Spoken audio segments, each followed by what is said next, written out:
I sat alone at the defendant's table.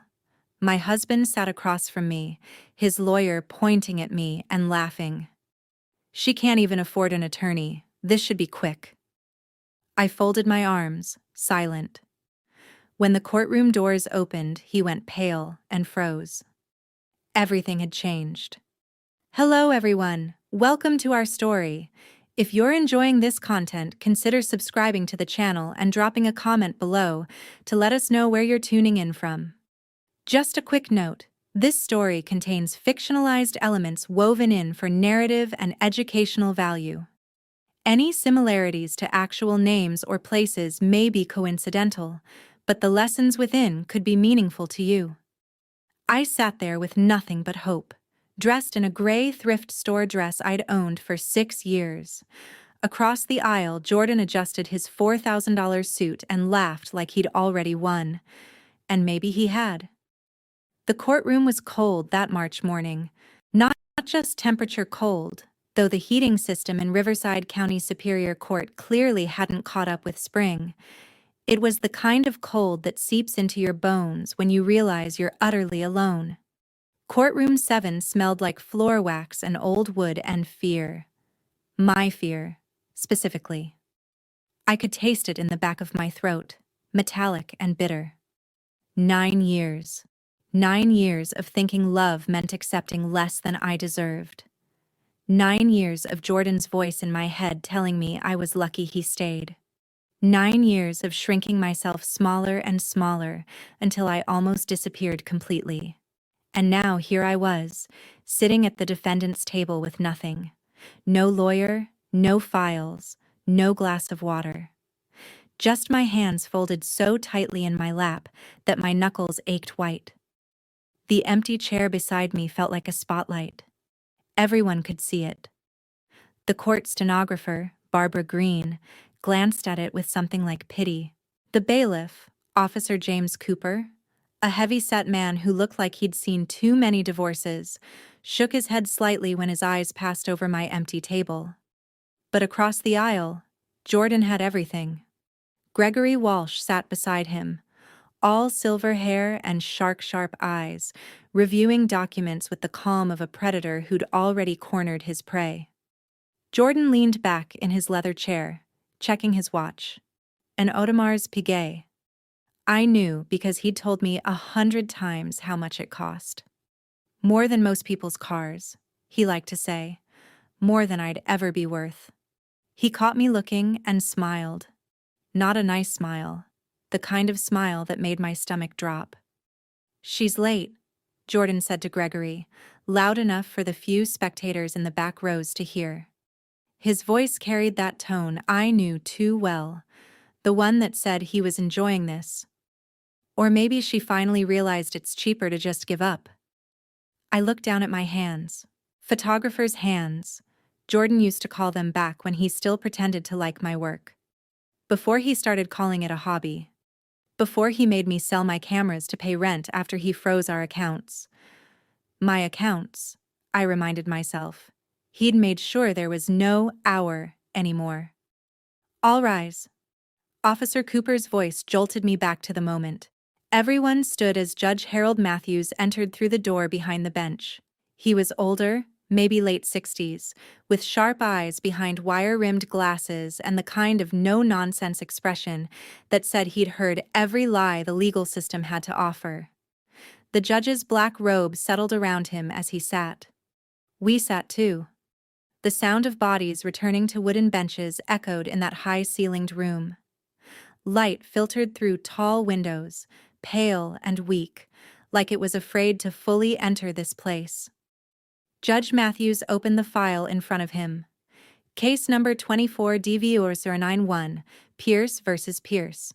We're here for the preliminary hearing regarding division of assets and petition for spousal support.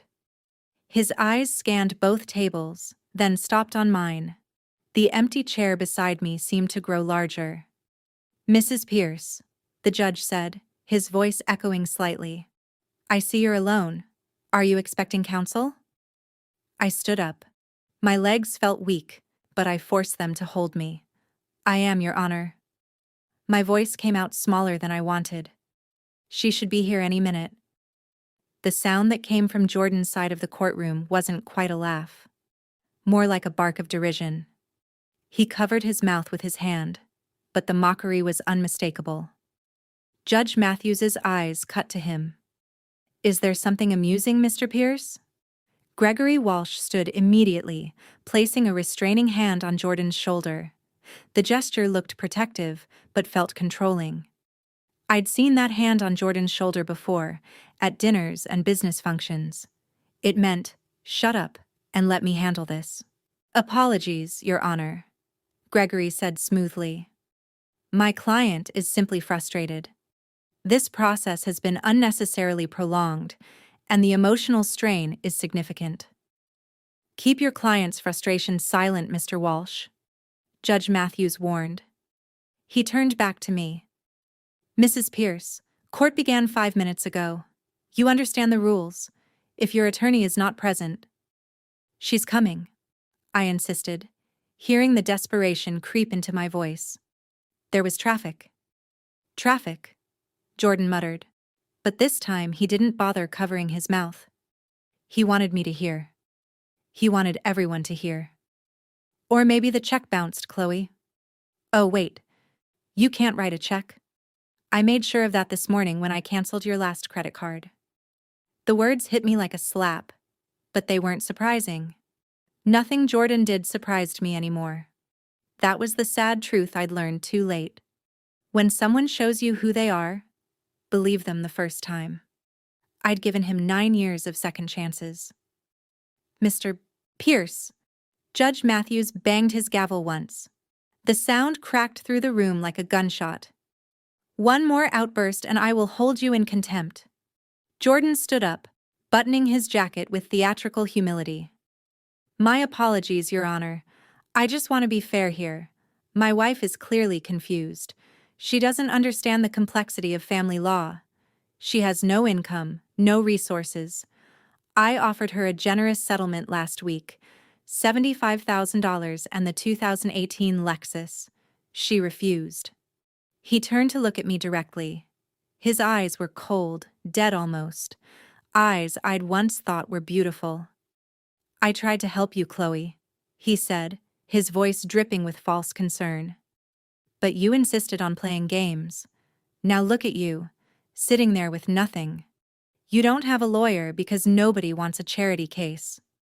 Something inside me cracked. Not broke. I'd been breaking for 9 years. This was different. This was the moment when you realize you're either going to drown or start swimming, and there's no one coming to save you. Except, maybe there was. Did I make a mistake calling her?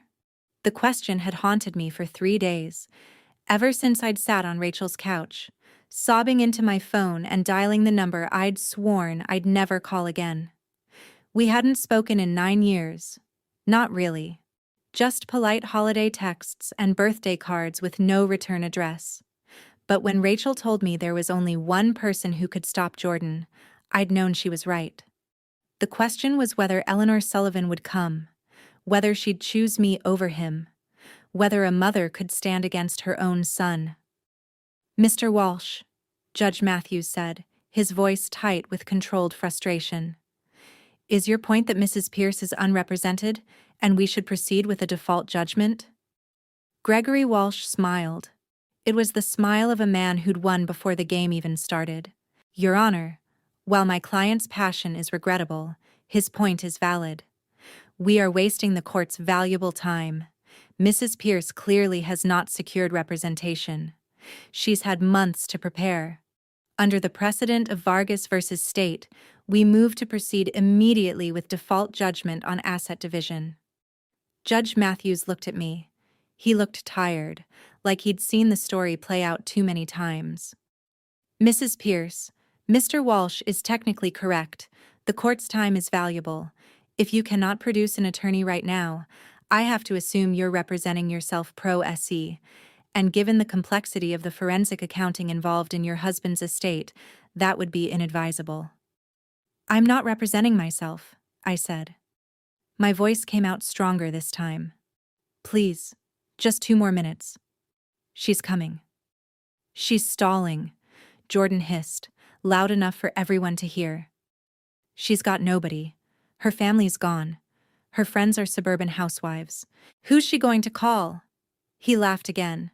That barking laugh that used to make me flinch at dinner parties. Now it just made me angry. Your Honor, Gregory pressed, sensing the kill. I move to strike her request for continuance. Let's end this charade. Judge Matthews ained, a deep, weary sound. He picked up his gavel. The wood felt heavy in his hand. I could see it from where I sat. Could see the way his fingers tightened around the handle. Mrs. Pierce, he said, and his voice was almost gentle, almost apologetic. I'm sorry. We cannot wait any longer. We will proceed. The gavel rose. Time seemed to slow down. I watched it arc through the air, heading toward the sound block. In that moment, I saw my entire future. Homeless, penniless, exactly where Jordan wanted me.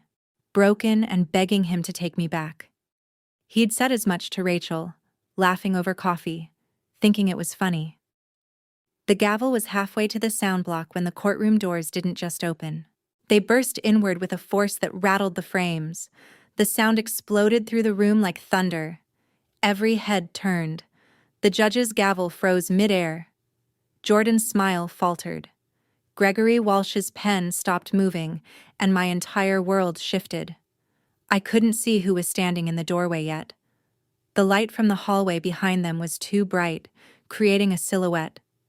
But I felt something change in the air. Something electric, and dangerous, and final. Jordan's face had gone completely white. No, he whispered. Just that one word, barely audible, but I heard it, and I knew. She'd come after all. The woman who walked through those doors wasn't just a lawyer. She was a force of nature in a white suit that probably cost more than my car used to be worth before Jordan took that too. I hadn't seen Eleanor Sullivan in person for 9 years, but even from across the courtroom, even backlit by the harsh hallway fluorescence, I recognized the way she held herself. Like gravity worked differently for her. Like she could bend the world just by standing in it. She removed her dark sunglasses with one hand. Slowly, deliberately.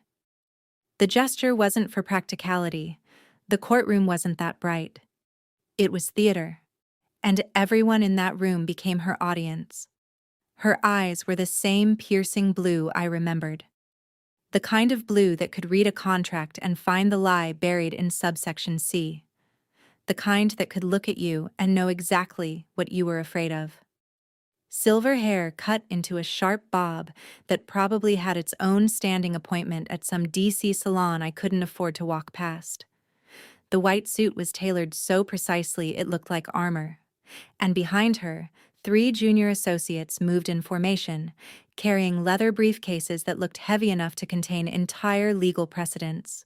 Lauren Adams was one of them. I recognized her from the photo on the Sullivan and Monroe website I'd stared at for 2 hours before making that phone call 3 days ago. Young, efficient, already walking with the confidence of someone who'd learned from the best. The click of Eleanor's heels on the marble floor sounded like a countdown. Each step deliberate. Each step carrying the weight of 25 years of Supreme Court arguments and Senate hearings and corporate mergers that reshaped industries. I'd called her from Rachel's apartment at 2 hours in the morning, sobbing so hard I could barely breathe. I didn't think she'd answer. We hadn't really spoken since my wedding day, when she'd stood in the back of the church wearing that same expression she wore now, like she was watching something die, but was too polite to say so. I'm sorry, I'd whispered into the phone that night. I know we haven't talked. I know you didn't approve, but I don't have anyone else, and he's going to destroy me. There'd been a long silence. Then Eleanor's voice, crisp and awake despite the hour. Give me 3 days.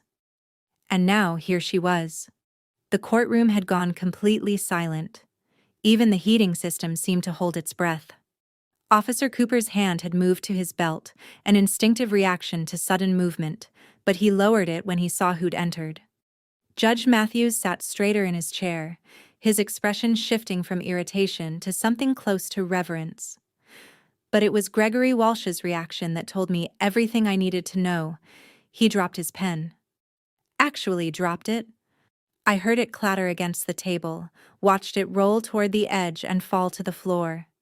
His mouth opened slightly, and for just a second, the shark lawyer disappeared, and what was left looked almost afraid. He knew who she was. Everyone in legal circles knew Eleanor Sullivan. The Iron Gavel, they called her. 14 cases before the U.S. Supreme Court, 112 constitutional law, corporate mergers worth billions. She didn't just practice law, she shaped it. And she'd just entered Riverside County Superior Court like she owned it. Which, in a way, she did now. Eleanor walked past the gallery benches, past the bar divider, straight to the defense table. She didn't look at me. Not yet. This was business first. Always business first with Eleanor. She stopped 3 feet from Jordan's table and turned. Just turned. Didn't speak. Just looked at him with those blue eyes that had made senators sweat under television lights. The smile she gave him wasn't kind. It was the smile a hawk gives a mouse right before the dive. Jordan had gone from white to gray.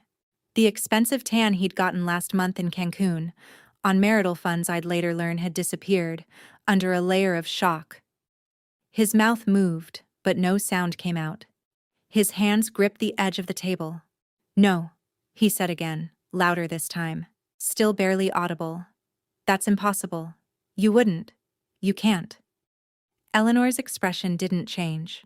She turned away from him, dismissed him really, and addressed the judge. "My apologies for the timing, Your Honor." Her voice filled the room without being loud. It was the kind of voice that had commanded boardrooms and courtrooms for decades. Confident, precise, terrifying in its calm. "I had to file several emergency motions regarding Mr. Pierce's finances. It took longer than expected to compile all his offshore holdings." Offshore holdings? She said it so casually, like she was mentioning the weather. But I saw Jordan flinch like she'd struck him. Judge Matthews leaned forward. His entire demeanor changed. "Counselor, please state your name for the record." Eleanor reached into her jacket pocket. Even that movement was precise, and withdrew a gold-embossed business card. She walked to the stenographer's desk, where Barbara Green sat with wide eyes, and placed the card down with the same care someone might use handling evidence.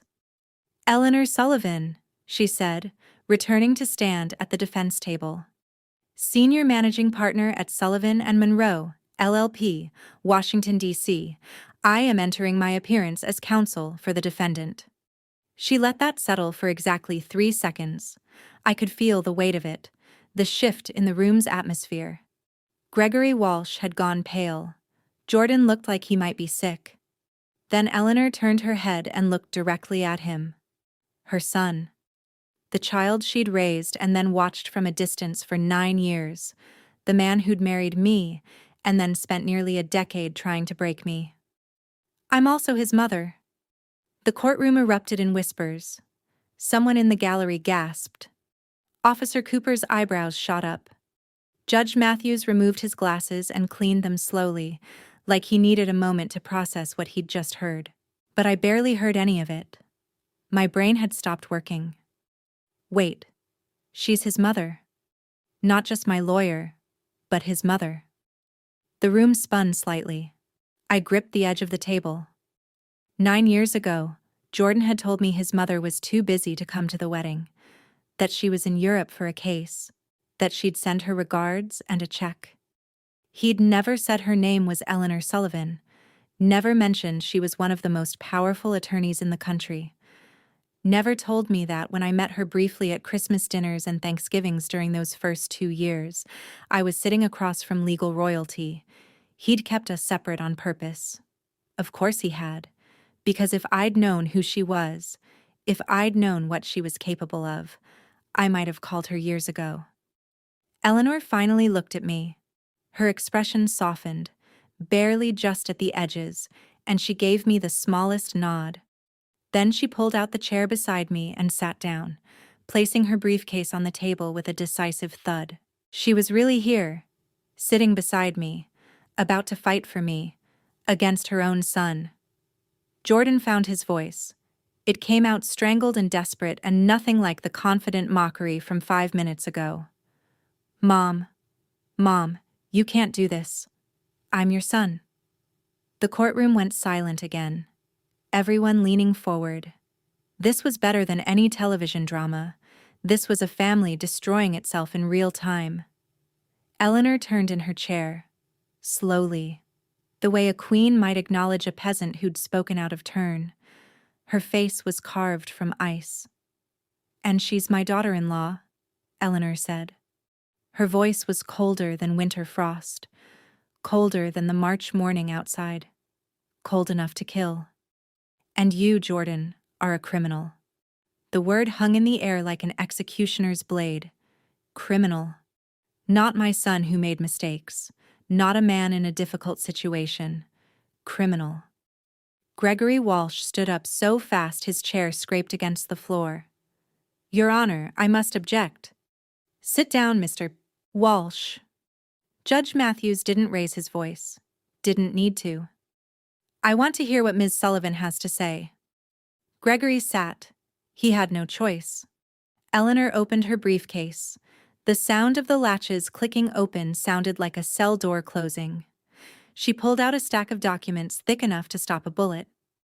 "Your Honor," she said, "before we proceed, I need to address the several inaccuracies in the financial affidavit Mr. Pierce filed this morning. Inaccuracies that I believe constitute perjury under state law." Perjury. Another word that settled over the courtroom like fallout. Jordan made a sound, not quite a word, more like air escaping from a punctured tire. He looked at Gregory Walsh with desperate, pleading eyes, but Gregory wouldn't meet his gaze. The shark had smelled blood, and it wasn't coming from my side of the room anymore. Eleanor glanced at me one more time, and this time she smiled, just slightly, just enough for me to see. It was the smile of a woman who'd spent 3 days and 72 hours preparing to dismantle her own son's life, piece by piece, lie by lie. It was the smile of someone who'd chosen justice over blood, and I realized in that moment that I wasn't alone anymore. I had Eleanor Sullivan, and Jordan had just realized he was completely, utterly, devastatingly screwed. I watched my mother-in-law, my lawyer, place the briefcase on the table between us. It looked heavy enough to contain every secret Jordan had ever buried, and from the way his face had drained of color, I suspected that's exactly what it held. Eleanor didn't sit. She stood at the defense table with the posture of someone who'd argued before the Supreme Court and won. Someone who knew that commanding a room wasn't about volume, it was about certainty. "Your Honor," Eleanor began, her voice carrying effortlessly. "Mr. Walsh filed a motion for default judgment claiming my client has no assets and no representation. Both assertions are now moot." She placed one hand on the briefcase. Everything Eleanor did was calculated. "Furthermore, Mr. Pierce claims the assets in question are his sole property, protected by a prenuptial agreement executed 9 years ago." Jordan leaned toward Gregory Walsh, whispering urgently. I could read his lips well enough. "Do something. Stop her." But Gregory's face had gone pale. Eleanor reached into the briefcase and lifted out a bound document. She walked across the aisle and placed it on Gregory Walsh's table. The sound it made wasn't loud, just a soft thud, but in that silent courtroom it sounded like a cell door slamming. "That prenup," Eleanor said, turning back to the judge, "is void." Jordan exploded. "That's ironclad. She signed it. Her name is right there on page 12. "Mr. Pierce," Judge Matthews didn't raise his voice, "sit down and be quiet or I'll have Officer Cooper remove you." Jordan sat, but his hands gripped the table edge so hard his knuckles went white. Eleanor removed her reading glasses, folding them with deliberate care. Theater. Beautiful, terrifying theater. Mr. Pierce, she said, looking directly at him. Do you know who wrote the standard template for the spousal coercion statute currently used in this state? I did.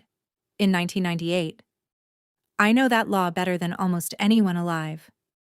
She turned back to the judge. Your Honor, I'd like to submit Exhibit A. From her briefcase, she produced a document with a blue backing sheet. The bailiff carried it to Judge Matthews. This is a sworn affidavit from my client, executed 3 days ago. In it, Mrs. Pierce details the circumstances under which she signed the prenuptial agreement. My throat went dry. I'd sat on Rachel's couch 3 days ago and told Eleanor everything. Judge Matthews was reading now. His eyebrows climbed higher with each paragraph. According to this sworn testimony, Eleanor said, on March 14, 2014, the night before their wedding, Mr. Pierce appeared at Mrs. Pierce's hotel room at midnight with a prenuptial agreement she had never seen before. I remembered that night. The hotel room, my wedding dress hanging on the closet door. Then the knock came. Sign this, he'd commanded. I'd read the first page. My hands started shaking. Jordan, this says I get nothing if we divorce. Then, don't divorce me, or I can call everyone right now. Tell them the wedding's off, that you're unstable. Your choice. My grandmother's care facility? That's on you too. You think I'll keep paying for that if you embarrass me? I'd signed with shaking hands. According to the affidavit, Eleanor's voice pulled me back. Mr. Pierce threatened to cancel the wedding, publicly humiliate Mrs. Pierce, and withdraw financial support for her grandmother's nursing care facility. Judge Matthews looked up sharply. He threatened to cut off an elderly woman's health care. Her grandmother had Alzheimer's, Eleanor said quietly. She passed away 6 months after the wedding, but that night, Mrs. Pierce believed she was choosing between her marriage and her grandmother's life. My eyes burned. I would not cry. Not here. Your Honor. Gregory Walsh stood up, sweat beading on his upper lip. We haven't had time to review this affidavit. We weren't notified. An ambush, Mr. Walsh. Eleanor's smile was glacial. You tried to secure a default judgment against a woman with no legal representation while your client publicly mocked her in this courtroom. You don't get to complain about fairness now. She reached back into her briefcase. Another document, thicker. Exhibit B, Your Honor. Text messages from Mr. Pierce's phone, sent March 14, 2014. Retrieved from Cloud Backup Services. Gregory Walsh's face went from pale to gray. Judge Matthews was reading the messages now. His jaw tightened.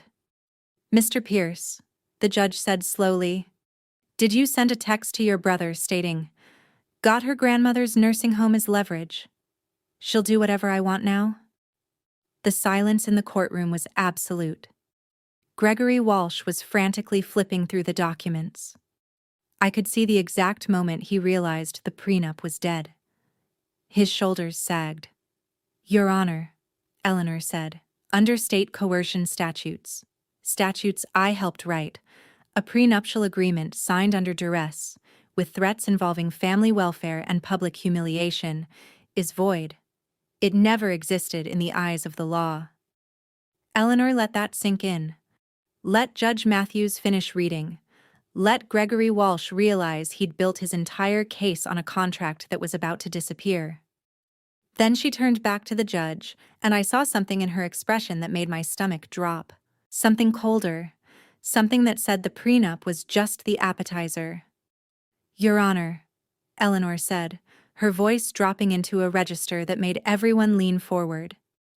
The invalid prenup is merely the foundation of my argument. Now, let's discuss what Mr. Pierce has been hiding during this marriage, what he's been systematically concealing from my client, and, as of this morning, from this court. She placed both hands on the briefcase. Let's talk about the $32 million Mr. Pierce forgot to mention in his financial disclosures. The courtroom erupted. The noise in the courtroom didn't die down. It swelled like a wave crashing against the oak walls. I sat frozen, watching Jordan's face drain of color, not the pale white of shock, but something worse. Ash. The gray of something burning from the inside out. Eleanor didn't wait for silence. She never did. She reached into her briefcase and pulled out a second folder, thicker than the first, bound with a heavy black clip.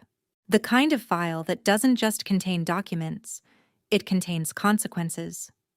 "Your Honor," Eleanor said, her voice cutting through the murmur like a blade through fog.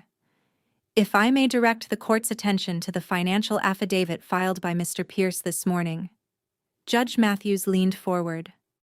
"I have it in front of me, Ms. Sullivan."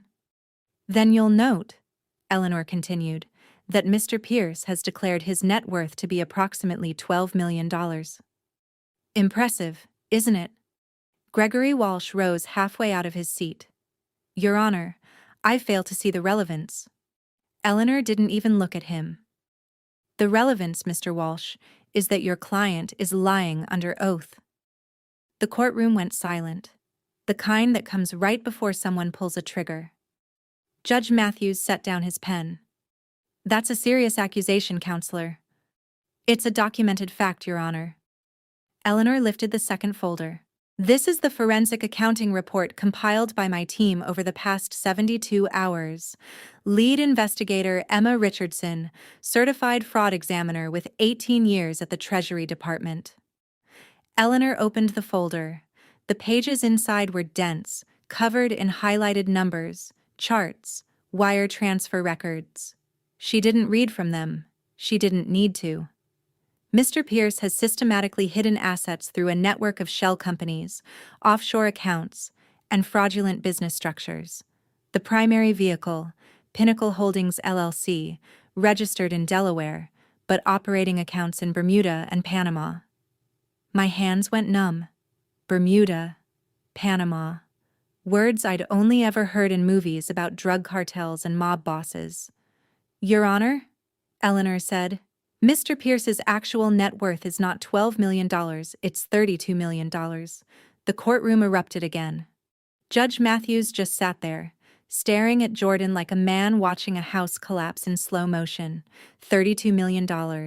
I couldn't breathe.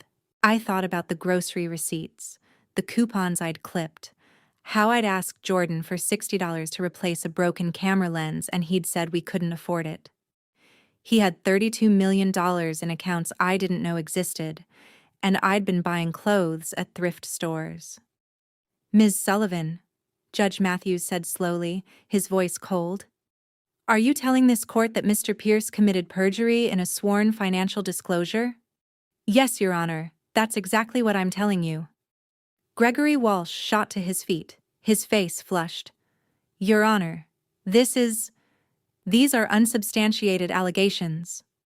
"They're bank records, Mr. Walsh." Eleanor's voice didn't rise. "Authenticated, time-stamped, cross-referenced with international financial disclosure databases. Your client funneled marital assets into offshore accounts over 5 years, misrepresenting income, fabricating business losses, and using shell companies to obscure the money trail." She turned to Jordan. For the first time since entering the courtroom, she looked directly at him. And the expression on her face, it wasn't anger. It was something colder. "You made this too easy, Jordan," she said quietly. Jordan's mouth opened, but no sound came out. He looked like a man who just realized he was standing on a cliff edge in the dark. Gregory Walsh sat back down, his hands trembling. Even sharks know when the waters turn to blood. Judge Matthews folded his hands on the bench. "Mr. Pierce, did you sign the financial affidavit submitted to this court this morning?" Jordan's voice came out hoarse. "Yes." "And did that affidavit list any offshore accounts? Any holdings in Bermuda or Panama?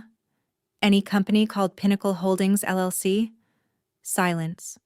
"Mr. Pierce," the judge said again, "I need you to answer the question." Jordan swallowed hard. "No, Your Honor, it didn't." "And why not?" "Because," Jordan's voice cracked, "because those accounts are business investments. They're not marital assets. Eleanor tilted her head like she was listening to a child explain why the sky was green. Your Honor, Pinnacle Holdings was funded entirely through income earned during the marriage. Mr. Pierce used joint funds, money that my client contributed to through her work, her sacrifice, her labor, and funneled it into private accounts without her knowledge or consent. That's not a business investment, that's embezzlement. The word hung in the air like a noose. I felt something shift inside me. Not relief, not yet, but something close. A crack in the wall I'd been pressed against for 9 years. Judge Matthews leaned back, his jaw tight. Ms. Sullivan, I'm going to need copies of this forensic report submitted by end of business today, and I'm going to need Mr. Pierce to explain under oath where this money came from and where it went. Eleanor smiled, small but carrying the weight of a verdict. I'd be happy to facilitate that, Your Honor. In fact, I'd like to call Mr. Jordan Pierce to the stand. Gregory Walsh's head snapped up. Your Honor, that's highly irregular. Irregular? Eleanor's voice turned sharp. Your client lied to this court under penalty of perjury. I think the court deserves to hear him explain why. Judge Matthews nodded slowly. I agree.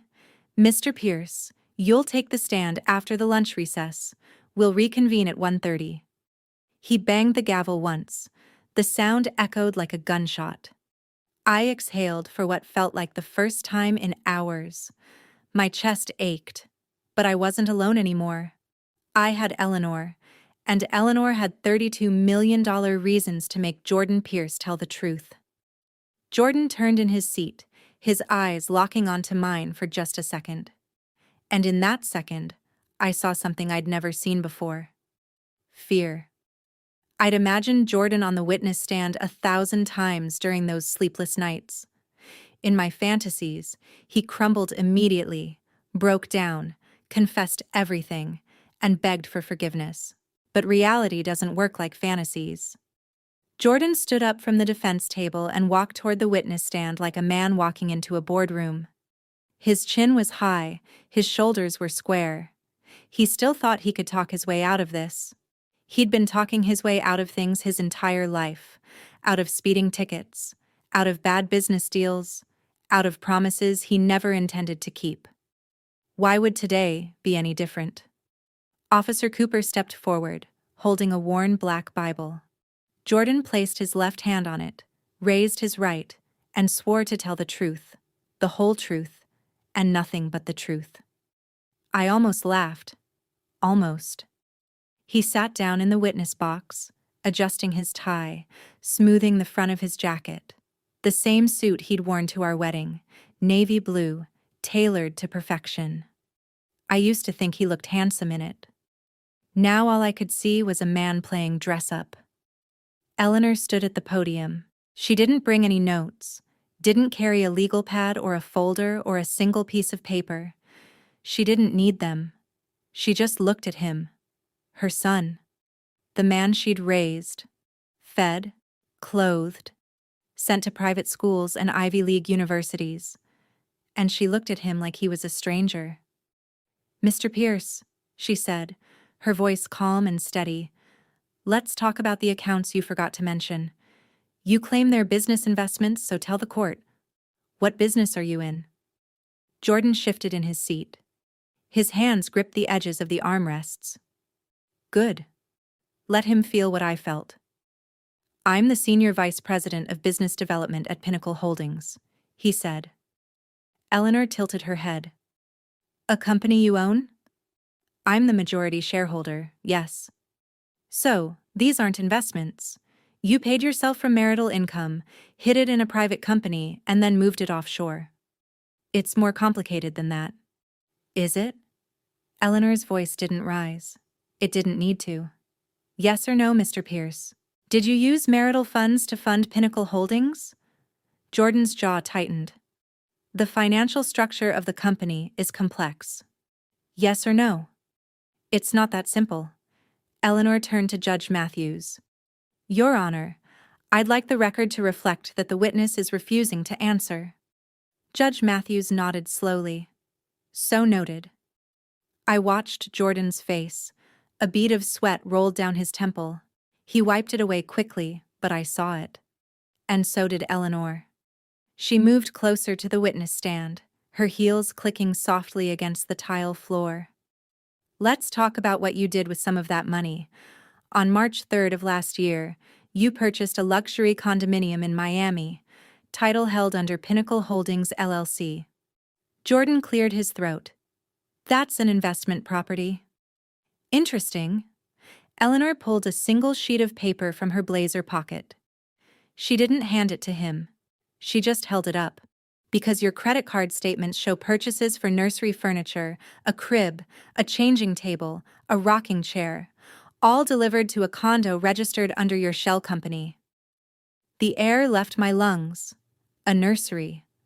I pressed my nails into my palms so hard I thought I'd draw blood. My vision blurred at the edges. I couldn't breathe. Couldn't think. We lost our baby in 2017. I was 4 months along. We'd just started telling people. We'd picked out names. I'd bought a onesie that said, "Worth the wait," in tiny blue letters. And when I lost the baby, Jordan told me he didn't want to try again. Ever. He said it was too painful, too risky. He said we didn't need kids to be happy. And now he was buying nursery furniture for someone else. Eleanor's voice cut through the fog in my head.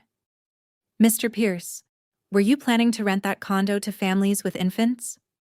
Jordan's mouth opened, closed, opened again. It was Or was that nursery for someone else? Someone who's 28 years old and had no idea you were married? The courtroom went silent. Jordan's hands were shaking now. I could see them from where I sat. His knuckles were white, his fingers trembling against the wood. Gregory Walsh was on his feet, but he didn't say anything. He just stood there, his mouth half open like a man watching a train derail in slow motion. Your Honor, Eleanor said, I'd like to call a witness to clarify Mr. Pierce's living arrangements in Miami. Judge Matthews leaned forward. Who's the witness, Ms. Sullivan? Amber Riley, Mr. Pierce's. Eleanor paused just long enough to let the word hang in the air. Personal trainer.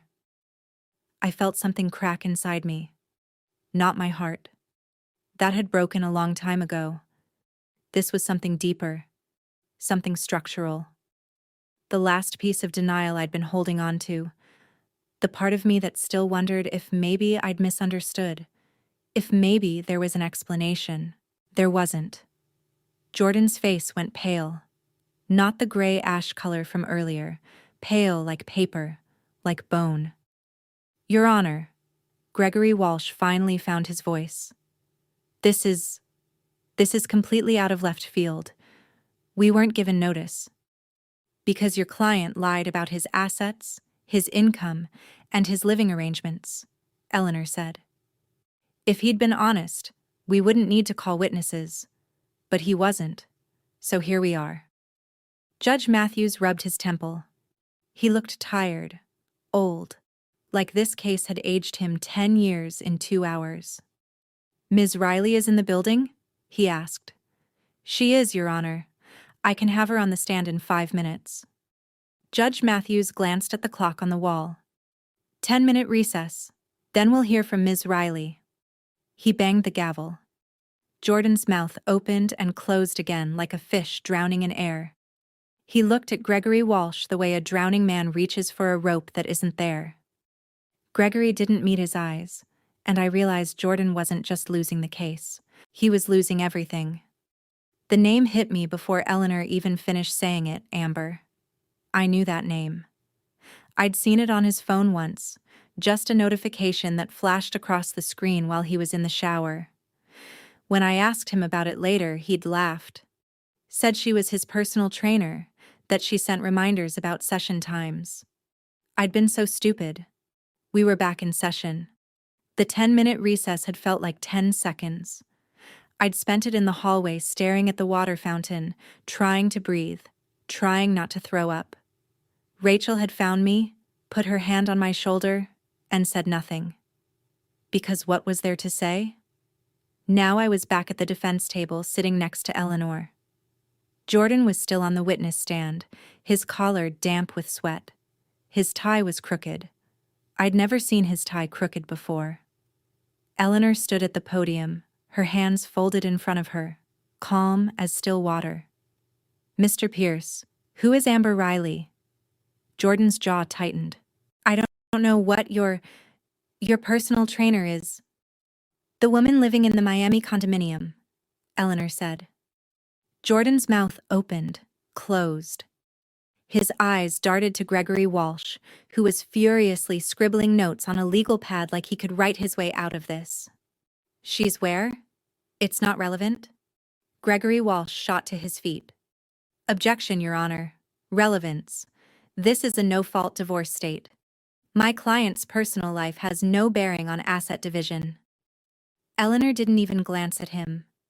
It's relevant when marital funds paid for it. Judge Matthews leaned forward. Overruled. Answer the question, Mr. Pierce. Jordan exhaled through his nose. Yes. I know Amber. How well do you know her? We're friends. Eleanor tilted her head. Friends? Is that why you bought her a $35,000 diamond tennis bracelet from Tiffany's 3 days after purchasing the condo? She pulled a single sheet of paper from the stack on the table and held it up. Exhibit D, Your Honor. Receipt dated March 6, 2022, charged to Mr. Pierce's American Express card, the same card funded by Pinnacle Holdings, LLC. The courtroom fell silent. 35,000. I couldn't wrap my head around it. The number was too big, too absurd. I looked at my left hand, at the thin white gold ring I'd worn for 9 years, at the small diamond, just over a quarter carat, which Jordan had said was practical. He'd told me to be realistic, that a big ring was a waste of money, and that he'd spent $35,000 on a bracelet for another woman, a woman young enough to... I couldn't finish the thought. Eleanor's voice cut through the fog. So, Mr. Pierce, is that what friends do? Buy each other diamond jewelry worth more than most people's annual salary? Jordan's face flushed red. I earn that money. I can spend it however I want. No, Eleanor said, her voice sharp as a scalpel. You can't hide it and spend it on a mistress while your wife clips coupons. Gregory Walsh stood again. Your Honor, this is inflammatory.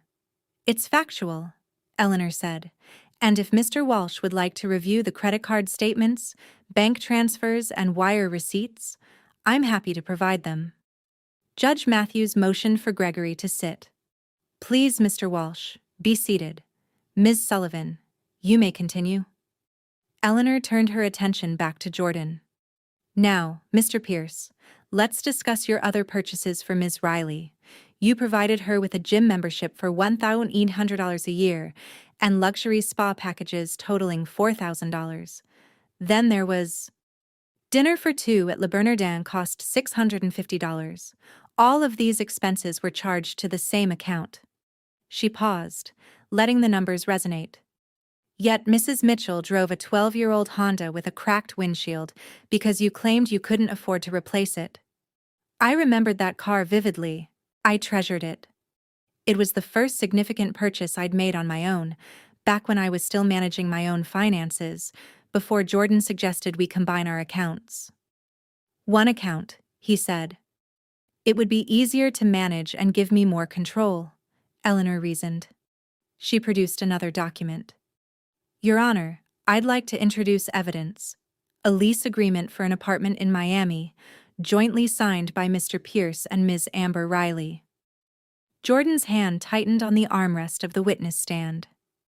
It was a business arrangement. A business arrangement? Eleanor repeated, her voice laced with skepticism. For a luxury apartment, furnished with a nursery where... The tenant is a 28-year-old former personal trainer from the gym you joined 2 years ago? She turned to face the entire courtroom, her voice loud enough to attract attention. Your Honor, Mr. Pearson is not only hiding assets but also all mortgages, using marital funds, while telling his wife, she gestured at me, that he doesn't have enough money for a simple windshield repair. I felt the collective gaze of everyone in the courtroom, the stenographers, the bailiff, the few spectators who had wandered in out of boredom. They were all looking at me, and for the first time in 9 years I felt no shame, but a surge of anger. Jordan's voice wavered. I earned that money. I worked 80 hours a week while she sat at home and took pictures. His words hit like a physical blow. Eleanor froze, and silence fell over the courtroom. Judge Matthews slowly, deliberately put down his pen. Jordan continued, his voice growing louder and harsher. She didn't contribute. She had a small hobby, photography, but it was just that, a hobby. I was the sole breadwinner. I provided the actual income. Gregory Walls looked visibly ill. Eleanor let the silence linger, letting Jordan's self-incriminating statements ring out, officially documenting them, searing them into the memories of everyone present. Then she turned to Judge Matthews. Your Honor, I request that the record reflect Mr. Pierce's assessment of his wife. The wife's contribution to the marriage. Judge Matthews nodded. Noted. Eleanor looked directly at Jordan, and I noticed a change in her demeanor. Not anger, not disgust, but something much colder, something determined. Mr. Pierce, she said quietly, you just testified before this court that your wife contributed nothing of real value. Is that your sworn testimony? Jordan's mouth fell open, the realization coming too late. I didn't mean to. Just yes, Mr. Pierce. Is that what you said? Your wife didn't contribute anything of real value? Silence followed. Answer the question, Judge Matthews ordered. Jordan's voice was hoarse. I misspoke. Didn't I? Silence again. Under the table, I felt Eleanor's hand squeeze mine for a moment, as if to reassure me that I wasn't alone, that someone was fighting for me. Then she turned to Jordan, and I saw something that chilled me to the bone. Her interrogation had only just begun. Eleanor uttered the word cryptocurrency, and the last vestiges of Jordan's composure crumbled like dry darkness. His complexion went from pale to deathly gray. His hands, already clenched into fists on the armrests, turned white. He resembled a man who had just discovered that the ground beneath him was not solid, but treacherous quicksand, and he had been standing on it his entire life. Eleanor remained perfectly still on the stand, her voice calm and measured. Let's discuss your recent investments, Mr. Pierce. Specifically, in March 2022, $2 million was withdrawn from a Bermuda account. Where did that money go? Jordan cleared his throat, tried to straighten up, but couldn't. The market was down. I took a loss on stocks.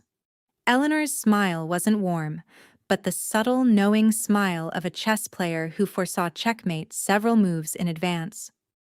Interesting, because bank records indicate that the cryptocurrency transfer occurred on the exact day you said the market was down.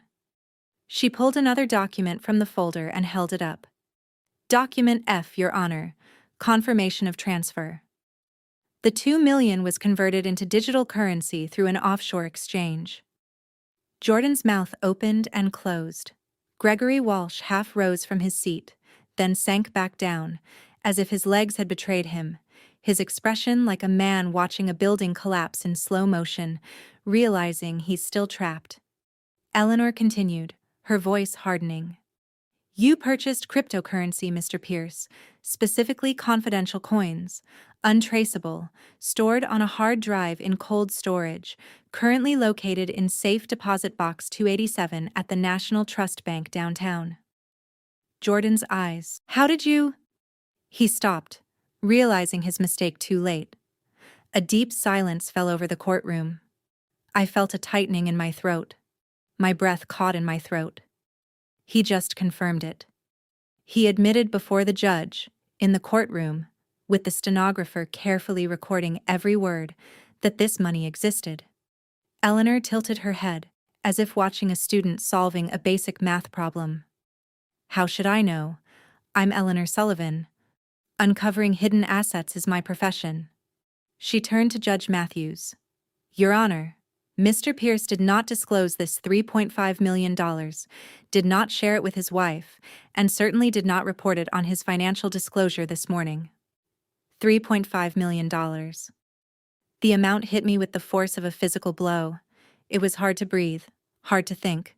$3.5 million, hidden in a box while I sold my camera equipment to buy groceries, while I pawned my grandmother's necklace, the one she gave me before she died, the one I swore never to part with, to pay the electricity bill, while Rachel generously let me sleep on her couch because I had nowhere else to go.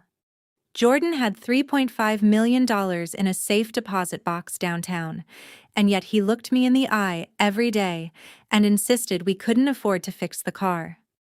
Eleanor's voice cut through the fog that clouded my thoughts. Mr. Pierce, the cryptocurrency market has been experiencing significant fluctuations since March 2022. The current valuation of those holdings, according to this morning's market data, stands at $3.5 million. This figure, mind you, excludes the $32 million held in offshore accounts, the luxury Miami condominium, and the $35,000 bracelet. This is an entirely separate, uniquely concealed asset. Judge Matthews leaned forward, his pen flying across his legal pad. Without looking up, he inquired, Ms. Sullivan, are you accusing Mr. Pierce of fraud for failing to disclose these cryptocurrency holdings in a sworn financial statement submitted to this court? Yes, Your Honor, that is precisely my allegation. Jordan's voice emerged, choked. I didn't think I needed to list it. It's not liquid. It's stored offline. Eleanor emitted a sharp, humorless laugh. Not liquid, Your Honor. Cryptocurrency can be converted to cash in minutes, or even seconds if the right exchange is used. The sole reason it remains illiquid is because Mr. Pierce chose to conceal it on a hard drive within a safe deposit box. She turned her gaze back to Jordan. Kindly inform the court. Does your wife know about this safe deposit box? Silence. Mr. Pierce, Judge Matthews interjected, his voice commanding an answer. Answer the question. Jordan's voice dropped to a mere whisper. No. Does she have access to it? No.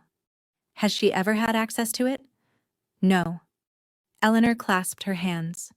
So, to be perfectly clear, you utilized marital funds to acquire cryptocurrency. You then hid it in a safe deposit box unknown to your wife, and you neglected to disclose it on your financial affidavit this morning. Is that correct? Jordan remained silent.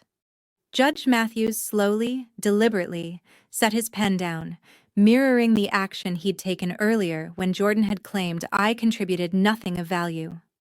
Mr. Pierce, the judge stated, his voice dropping to a glacial tone, do the cryptocurrency assets described by Mrs. Sullivan exist?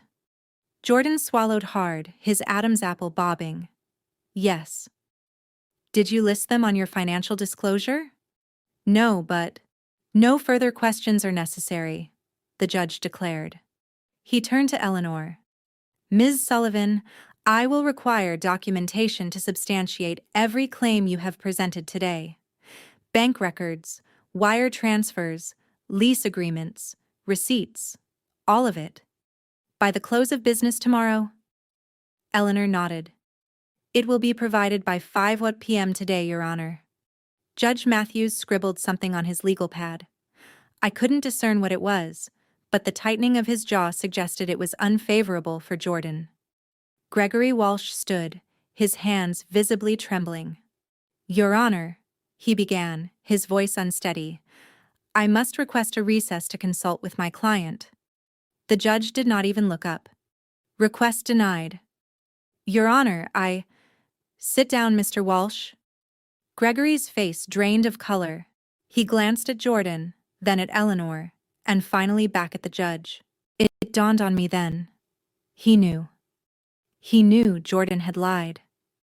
Perhaps not specifically about the cryptocurrency, but about something significant. And now he was ensnared, an unwitting accomplice, trapped in a courtroom with a client who had just committed perjury before a judge. He resumed his seat.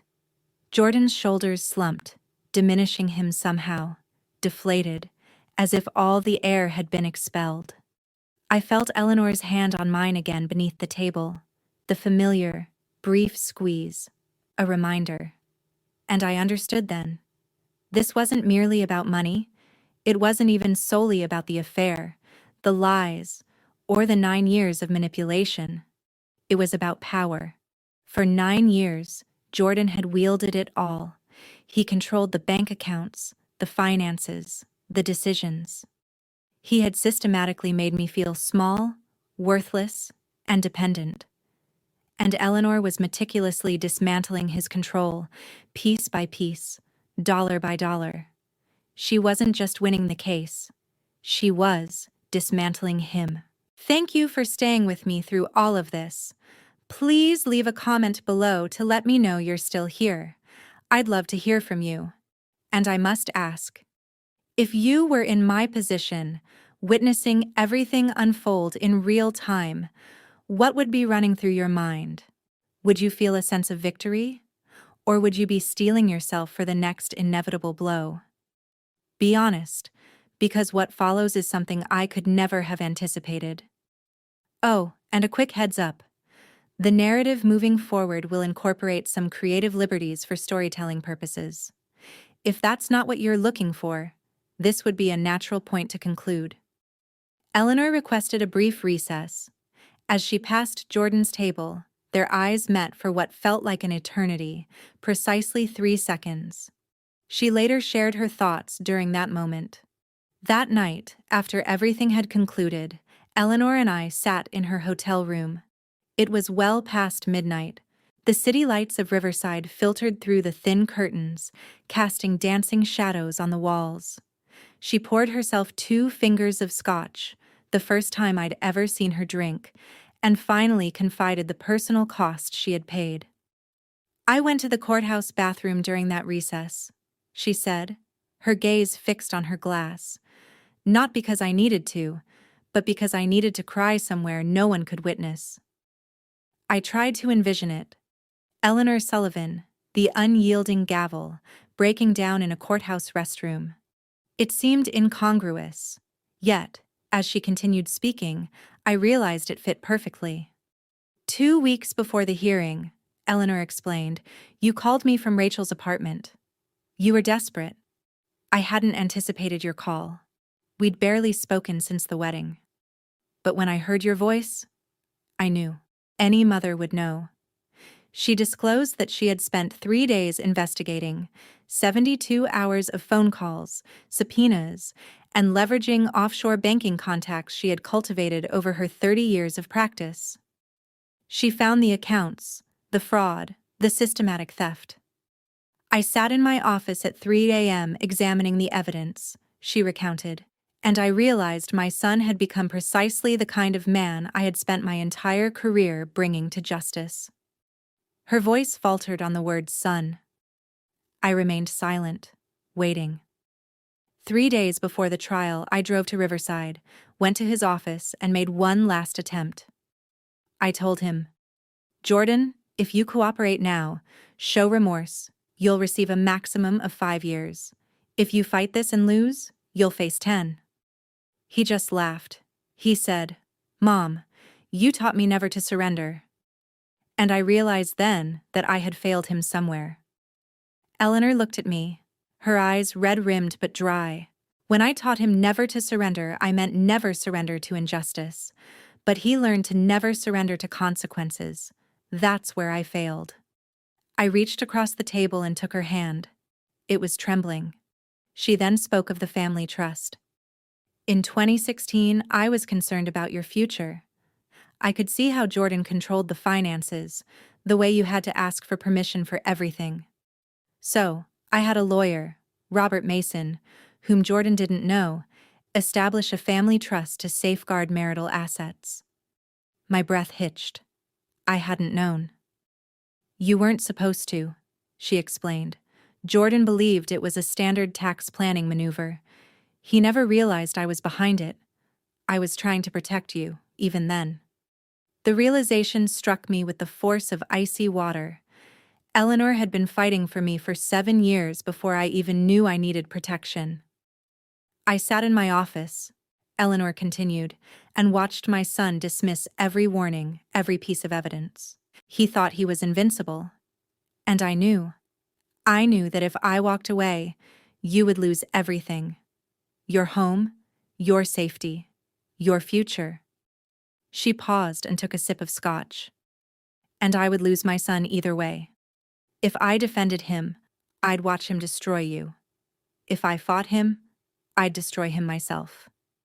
So, you chose justice, I said quietly. I chose you, she corrected. Justice was merely the instrument I employed. Eleanor recounted what transpired in that courthouse bathroom during the recess. She had locked herself in a stall, pressing her forehead against the cold metal door, allowing herself 2 minutes to mourn the son she had raised, the little boy who used to build towers out of law books on her office floor, the teenager who had written her a Mother's Day card proclaiming, "You're my hero." I looked in the mirror, she said, and I made a choice. I could be his mother and watch him destroy an innocent woman, or I could be a lawyer and save you. She had opted for the latter. When I walked back into that courtroom, Eleanor continued, her voice now steady, I was no longer his mother. I was your lawyer, and I was going to win. I asked if she regretted it. She was silent for a long time. Then, she replied, I regret that it was necessary. I regret that I raised a man capable of doing what he did to you, but I do not regret stopping him. She revealed that she had attempted one final warning just before the hearing, sending him a text message at 6 a.m. It's not too late to do the right thing. His response was, See you in court, Mom. That's when I knew, Eleanor stated. He wasn't going to change. He was going to fight. And I would have to destroy him to save you. Sitting there in that hotel room, I understood that Eleanor hadn't just taken my case. She had forfeited her son for me. She had entered that courtroom knowing she would have to dissect his lies, expose his crimes, and humiliate him before a judge and a room full of strangers. And she had done it nonetheless. I stopped being his mother, Eleanor declared, setting down her glass, the moment I saw what he did to you, and I became the lawyer I was always meant to be. She stood and walked to the window, gazing out at the city. Tomorrow, she said, I will finish what I started, and when it's over, you will be free, and he will be exactly where he deserves to be. I believed her because Eleanor Sullivan did not lose. Back in that courthouse bathroom during the recess, Eleanor had splashed cold water on her face, adjusted her hair, straightened her blazer, and walked back into courtroom 7, not as a mother, but as the iron gavel. When we returned after the recess, Gregory Walsh appeared like a man who had just realized he was standing on a sinking ship, and I watched him attempt to abandon it. Eleanor resumed her position at the defense table, her expression composed, her hands steady. Whatever grief she had permitted herself during the recess was now locked away. She was the iron gavel once more. But before she could stand, Gregory Walsh rose from his seat. Your Honor, he said, his voice strained, I respectfully request permission to withdraw as counsel for Mr. Pierce. A hush fell over the courtroom. Jordan's head snapped towards Gregory, his eyes wide. What? You can't quit. I paid you $75,000. Gregory did not look at Jordan. His gaze remained fixed on Judge Matthews.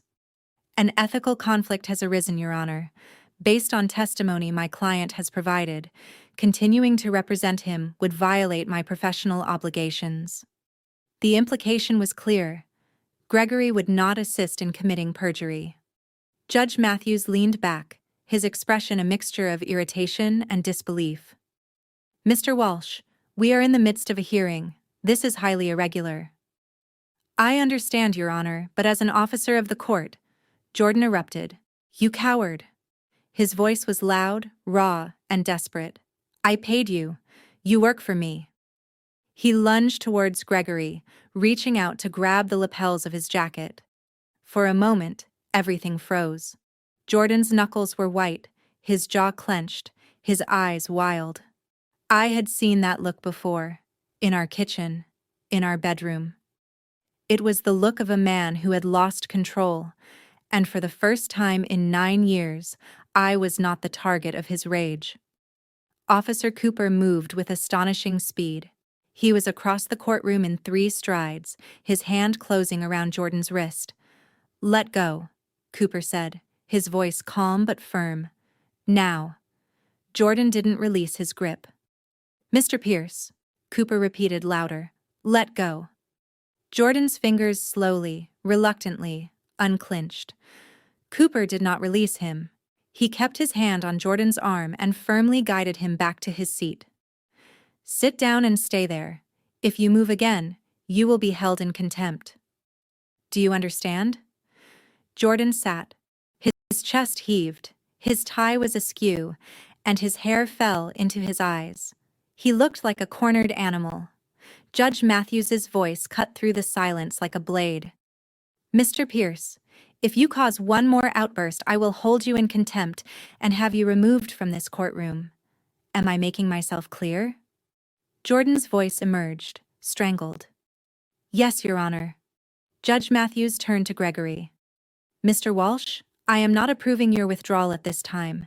You will ensure your client's rights are protected until this hearing concludes. After that, you may file any motions you deem appropriate. Gregory nodded, defeated. He adjusted his jacket and sat back down, but not in the same chair. He moved 1 seat over, creating a 2-foot buffer between himself and Jordan.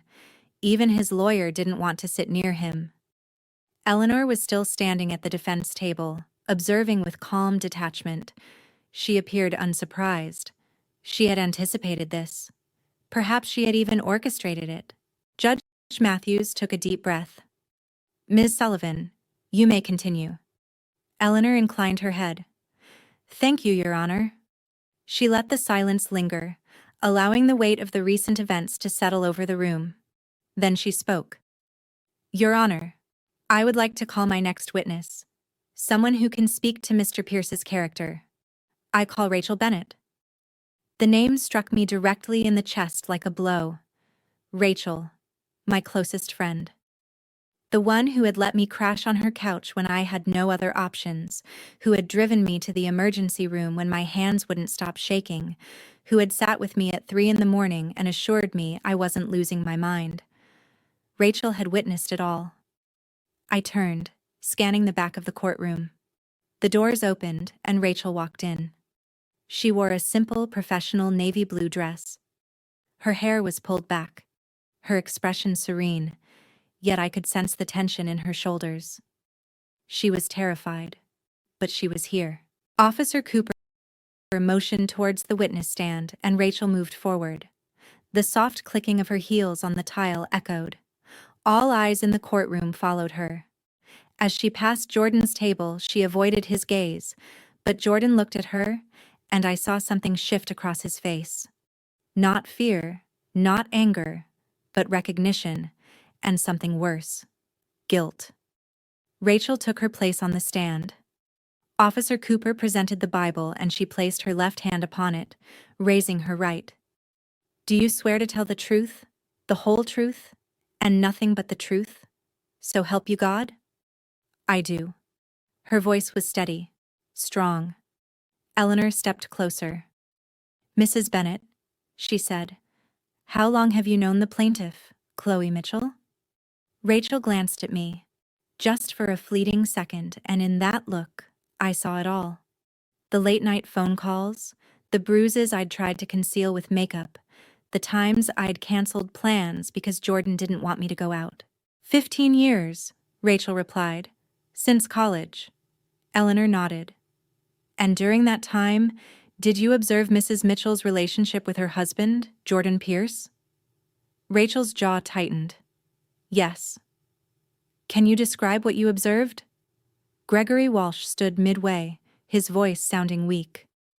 Objection, Your Honor. Relevance. Eleanor didn't hesitate. Your Honor, Mr. Pierce testified under oath that his wife contributed nothing to the marriage. I am establishing a pattern of emotional and financial abuse that directly contradicts his claim. Judge Matthews gestured for Gregory to sit. Overruled. Answer the question, Ms. Bennett. Rachel looked directly at Jordan, and this time, she did not look away. I watched him destroy her, she said quietly.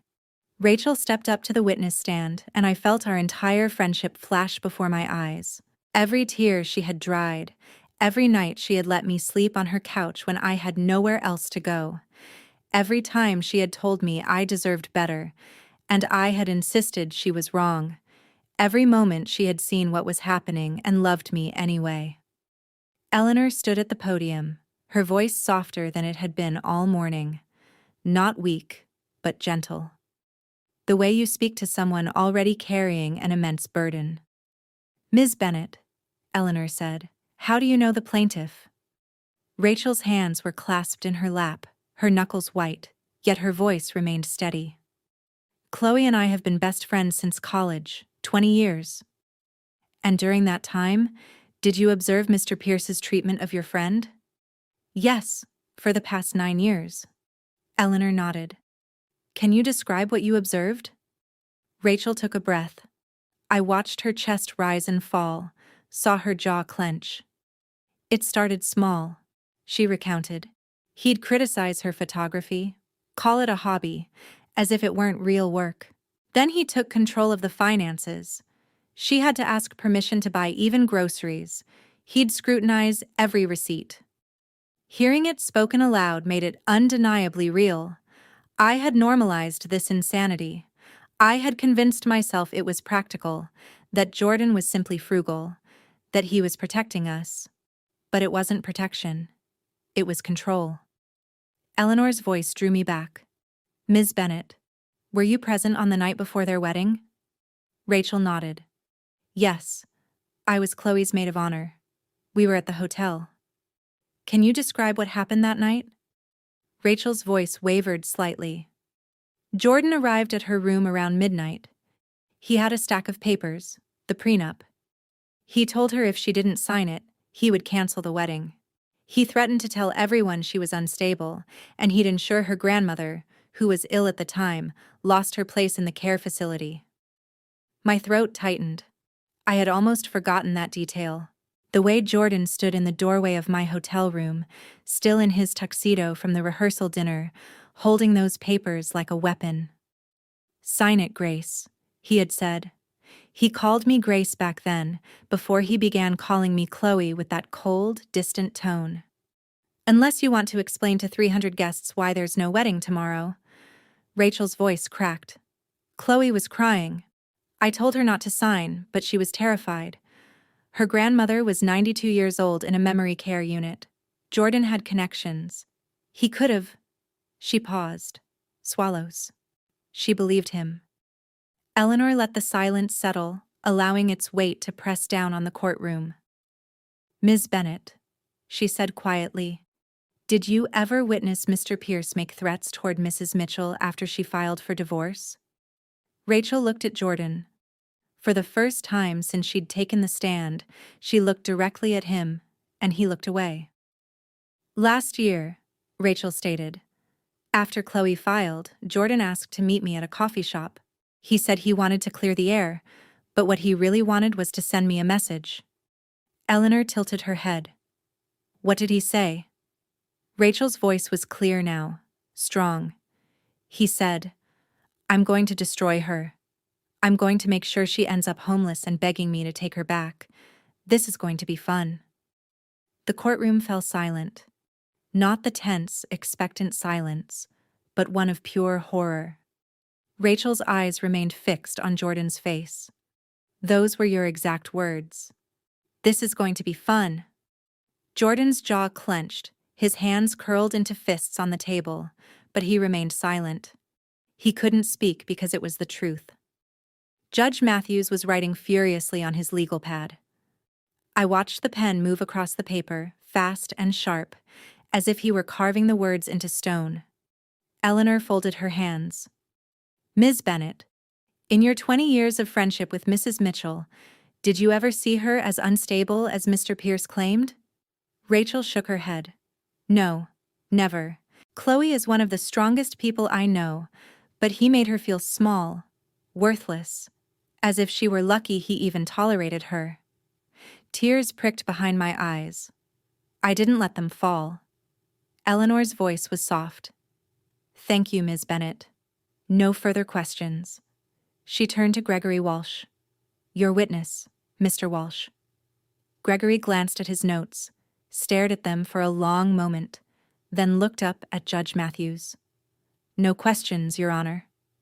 The courtroom stirred. A murmur rippled through the gallery. No questions.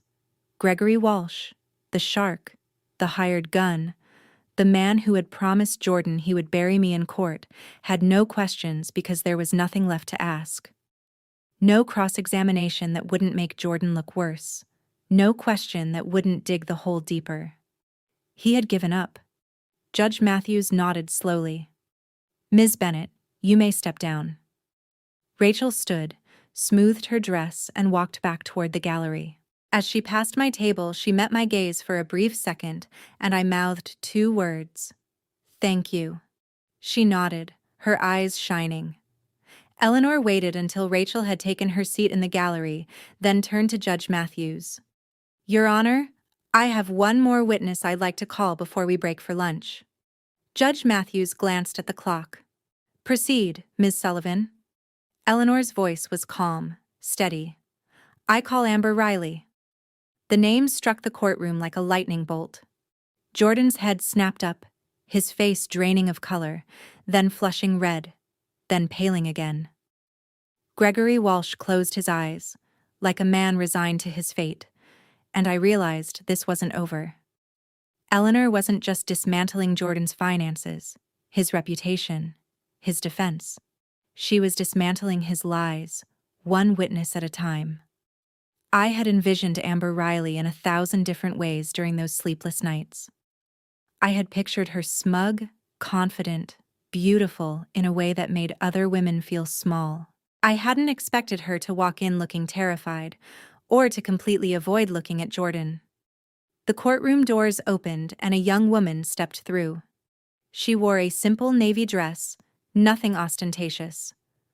Her hair was pulled back in a ponytail, and she wore no jewelry except for small silver earrings.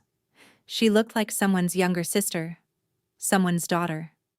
She walked past Jordan's table, and he reached out, actually extended his hand towards her, as if he could stop her, pull her back, make her listen. Amber, please don't. She recoiled as if he were poison. Officer Cooper moved forward as a precaution, but Amber kept walking. She climbed the steps to the witness stand, placed her hand on the Bible, and swore to tell the truth. Her hand was trembling. Eleanor stood at the podium, her voice gentle, the same tone she had used with Rachel. Ms. Riley, thank you for coming. I know this is difficult. Amber nodded, but did not speak. Just nodded. Can you tell the court your relationship to Mr. Pierce? Amber's voice was soft, almost a whisper. I was his girlfriend for the past 2 years. Her voice cracked on the word was. I broke up with him this morning. Eleanor tilted her head. Why? Amber looked at me. For the first time since she had entered, Amber looked directly at me, and I saw in her eyes the same reflection I had seen in the mirror for 9 years. Shame. Because Ms. Sullivan showed me text messages, Amber stated. Jordan has another girlfriend in Chicago and one in Seattle. I was number 3. The courtroom erupted. This time, it wasn't just murmurs, but a genuine roar, punctuated by gasps. Someone in the gallery exclaimed, Jesus Christ!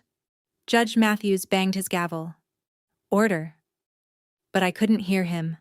I couldn't hear anything over the clamor in my own head. 3 girlfriends. Not just me and Amber, but 3 other women while he was married to me. Amber continued speaking, and I forced myself to listen. He told me he was divorced, that his ex-wife was unstable and trying to ruin him. I believed him. Silent tears streamed down her face as she spoke. He made me feel special until I realized I was just convenient. Eleanor allowed her a moment to cry before gently asking, "Did Mr. Pierce discuss his wife with you?" Amber nodded, wiping her eyes with the back of her hand. All the time. He called her a burden, an obstacle. He said— She paused, swallowing hard. He said he was going to destroy her in court and leave her with nothing for fun. He called it taking out the trash. The words hit me like a physical blow. Taking out the trash. That's what I was to him. Garbage. Something to be discarded. Amber looked at me again, her eyes red-rimmed. "I'm so sorry. I didn't know you were real. He made you sound like a villain." I didn't know what to say. Didn't know how to process it. This woman, this girl really, only 28 years old, had been lied to just as I had. She wasn't the enemy. She was another victim. Eleanor's voice cut through my thoughts. "Ms. Riley, did Mr. Pierce ever show you written communication about his plans for his wife?" Amber nodded. "Yes. He showed me text messages he'd sent to his lawyer planning how to make her homeless so she'd have to crawl back begging. He laughed about it. He thought it was funny." Judge Matthews's pen stopped moving. He looked up at Amber, then at Jordan, and I saw something shift in his expression. Not just disapproval, but disgust. Eleanor retrieved a document from her briefcase. "Your Honor, I'd like to submit Exhibit G, text message records between Mr. Pierce and his attorney from 6 months ago, prior to Mrs. Mitchell filing for divorce." She handed copies to the judge and to Gregory Walsh, who examined them as if they were written in a foreign language. Judge Matthews read in silence. His jaw tightened. His knuckles turned white around the pen. "Ms. Sullivan," he said slowly, "are these messages authenticated?" "Yes, Your Honor. Forensically verified, time-stamped, cross-referenced with phone records." Judge Matthews set the pages down, looked at Jordan, and I saw something I had never witnessed in a courtroom before. A judge gazing at someone with pure, undiluted contempt. "Mr. Pierce," Judge Matthews stated, his voice cold enough to freeze water, "did you send these messages?" Jordan's mouth opened, then closed. His lawyer, Gregory Walsh, sitting 2 feet away from him as if trying to avoid contagion, remained silent. "Mr. Pierce," the judge repeated, "answer the question." Jordan's voice came out hoarse. "I was angry. I didn't mean—" "Did you send them?" Silence. "Yes." Judge Matthews leaned back in his chair. "Noted." Eleanor turned back to Amber. "Ms. Riley, when did you discover there were other women?" "This morning. Ms. Sullivan contacted me yesterday. She showed me bank records, wire transfers to Chicago and Seattle, apartment leases, jewelry purchases." Amber's voice hardened. He was living 3 separate lives, and I was stupid enough to think I was the only one.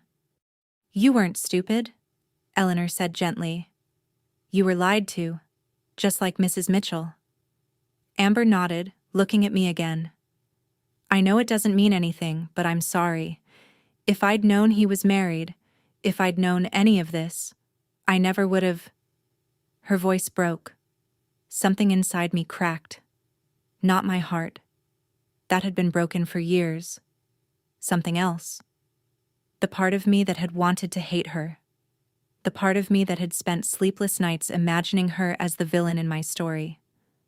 She wasn't a villain. She was 28 years old.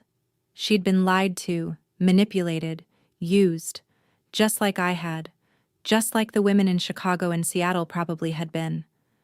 Jordan didn't love any of us. He loved control. Eleanor's voice was soft. "Thank you, Ms. Riley. I know this wasn't easy." Amber nodded, wiping her eyes again. Eleanor turned to Gregory Walsh. "Your witness, Mr. Walsh." Gregory didn't even look up from his notes. No questions, Your Honor. Judge Matthews beckoned to Amber. You may step down, Ms. Riley. Amber rose, her footing unsteady. As she passed the defense table, Jordan made another attempt. Amber, I can offer an explanation. She kept walking, refusing to stop or look at him. Observing her, I realized she possessed a strength I'd lacked. It had taken me 9 years to leave. For her, it was a single morning. Eleanor allowed the silence to deepen, letting Amber's testimony permeate the courtroom, becoming part of the official record and settling into the minds of everyone present. Then she turned to Judge Matthews. Your Honor, she stated, her voice calm and even. I have one final witness concerning Mr. Pierce's business dealings. After his testimony, I believe the evidence will be concluded. Judge Matthews checked the clock. We will hear from one more witness before our lunch recess. Please call your witness, Ms. Sullivan. Eleanor nodded, and I couldn't fathom what else could be revealed. Jordan had already been exposed as a liar, a cheat, a manipulator, and a thief. He'd concealed millions, threatened me, and lived 3 distinct lives while posing as a devoted husband. What more could there be? But Eleanor's expression conveyed that there was more. There was always more. I didn't know who Daniel Ross was until he entered the courtroom. However, the sudden pallor that washed over Jordan's face signaled that another specter from his past had arrived to confront him. Eleanor's voice was steady and purposeful. I call Daniel Ross to the stand. A man in a business suit entered. He appeared to be in his mid-40s, with salt and pepper hair and a weathered face that spoke of years of hard, honest work. He resembled someone's father or uncle, a man who had been betrayed. Jordan muttered something inaudibly, but I saw his lips form the word, no. Daniel Ross proceeded to the witness stand, placed his hand on the Bible, and took the oath. His hand was steady, his voice unwavering. This was clearly not his first time speaking the truth about Jordan Pierce. Eleanor stood at the podium. Mr. Ross, could you please describe your business relationship with the defendant? In 2022, Jordan approached me about partnering with him on a real estate development project. He said he needed $3.5 million. My breath caught. $3.5 million. That's how much cryptocurrency. Eleanor didn't react. She knew. Of course she knew. Have you invested? Yes. In March of 2022, Jordan presented me with financial statements for Pinnacle Holdings, describing it as a strong, legitimate company. I conducted my due diligence. Everything appeared sound. What happened to your investment, Mr. Ross? Daniel's jaw clenched. It vanished into offshore accounts. I received falsified loss reports for months. When I requested an audit, Jordan threatened to sue me for breach of contract. Eleanor retrieved a stack of documents from her briefcase. Your Honor, I'd like to present Exhibit H, the partnership agreement between Mr. Ross and Mr. Pierce, and Exhibit I, the wire transfer records evidencing Mr. Ross's investment of $3.5 million. She provided copies to the judge and Gregory Walsh, who barely glanced at them, putting them aside as if they were contaminated. Eleanor returned to Daniel. Mr. Ross, could you tell us where the money went? Offshore, to the same Bermuda accounts Ms. Sullivan previously uncovered. Jordan redirected my investments to his personal accounts to finance the purchase of cryptocurrency. Daniel's voice hardened. To his luxury apartment in Miami. I felt a wave of nausea. The money wasn't. Even Jordan's money was stolen from this man, this honest businessman who trusted him, to begin with. Eleanor's voice softened. Mr. Ross, have you ever seen any return on your investment? No. And when I filed my complaint last month, I discovered that Pinnacle Holding was nothing more than a shell company with no real business operations and existed solely to allow Jordan to siphon off money. Judge Matthews leaned forward. Mr. Ross, are you claiming that Mr. Pierce defrauded you of $3.5 million? Daniel looked at Jordan, not with anger, but with a more profound emotion. Disappointment. Yes, Your Honor, That is precisely what I am stating. Eleanor let the silence resonate. Mr. Ross, what impact has this fraud had on your life? Daniel's voice trembled almost imperceptibly. I lost my life savings, everything I had built over 25 years. I nearly lost my home, my wife and I. He paused, swallowing hard. We are still recovering. I thought of the Miami condo, the $35,000 bracelet, the nursery furniture. Jordan had acquired all of it with Daniel Ross's money, funds stolen from a man who had believed in him. I had believed I was Jordan's sole victim. I was mistaken. There were so many of us. Amber, the women in Chicago and Seattle, Daniel, and countless others unknown to me.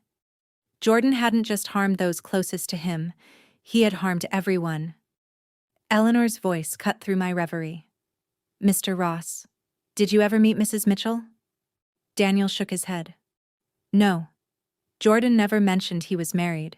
He told me he was single, a bachelor investor seeking to expand his portfolio. Another lie, another version of Jordan Pierce crafted for another victim. Thank you, Mr. Ross, Eleanor said. No further questions. She turned to Gregory Walsh, not asking, simply waiting. Gregory remained seated, offering no response, just a shake of his head. No questions. Judge Matthews gestured to Daniel.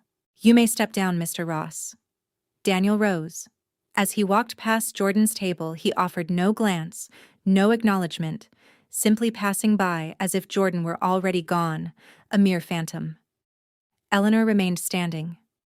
Your Honor, the defense rests. I believe the evidence speaks for itself. Judge Matthews nodded slowly. He removed his glasses, polishing them with a cloth from his robe pocket. A deliberate, methodical gesture. When he looked at Jordan, I saw a cold, decisive glint in his eyes. Justice was imminent. Ms. Sullivan, Judge Matthews stated, this court has heard extensive testimony regarding Mr. Pierce's financial misconduct, fraudulent concealment of assets, perjury, and— He paused, consulting his notes. A pattern of behavior that can only be characterized as systematic exploitation. Jordan's shoulders sagged, diminishing his presence. We will take a 1-hour recess for lunch, the judge continued. Upon our return, I will issue my ruling on the emergency motions filed by Ms. Sullivan. Both parties are to remain available. He struck the gavel. The courtroom buzzed with the noise of people rising, conversing, and gathering their belongings. But I was rooted to the spot, unable to process it all. Eleanor's hand touched my shoulder. Come on, let's get some air. My legs felt unsteady as I stood and looked back at Jordan one last time. He sat alone at the defense table. Gregory Walsh had already departed, his briefcase in hand, moving toward the exit as if eager to escape. Jordan was utterly alone, and for the first time in 9 years I felt no pity for him. Judge Matthews removed his glasses and placed them on the bench. The courtroom fell silent, and I held my breath.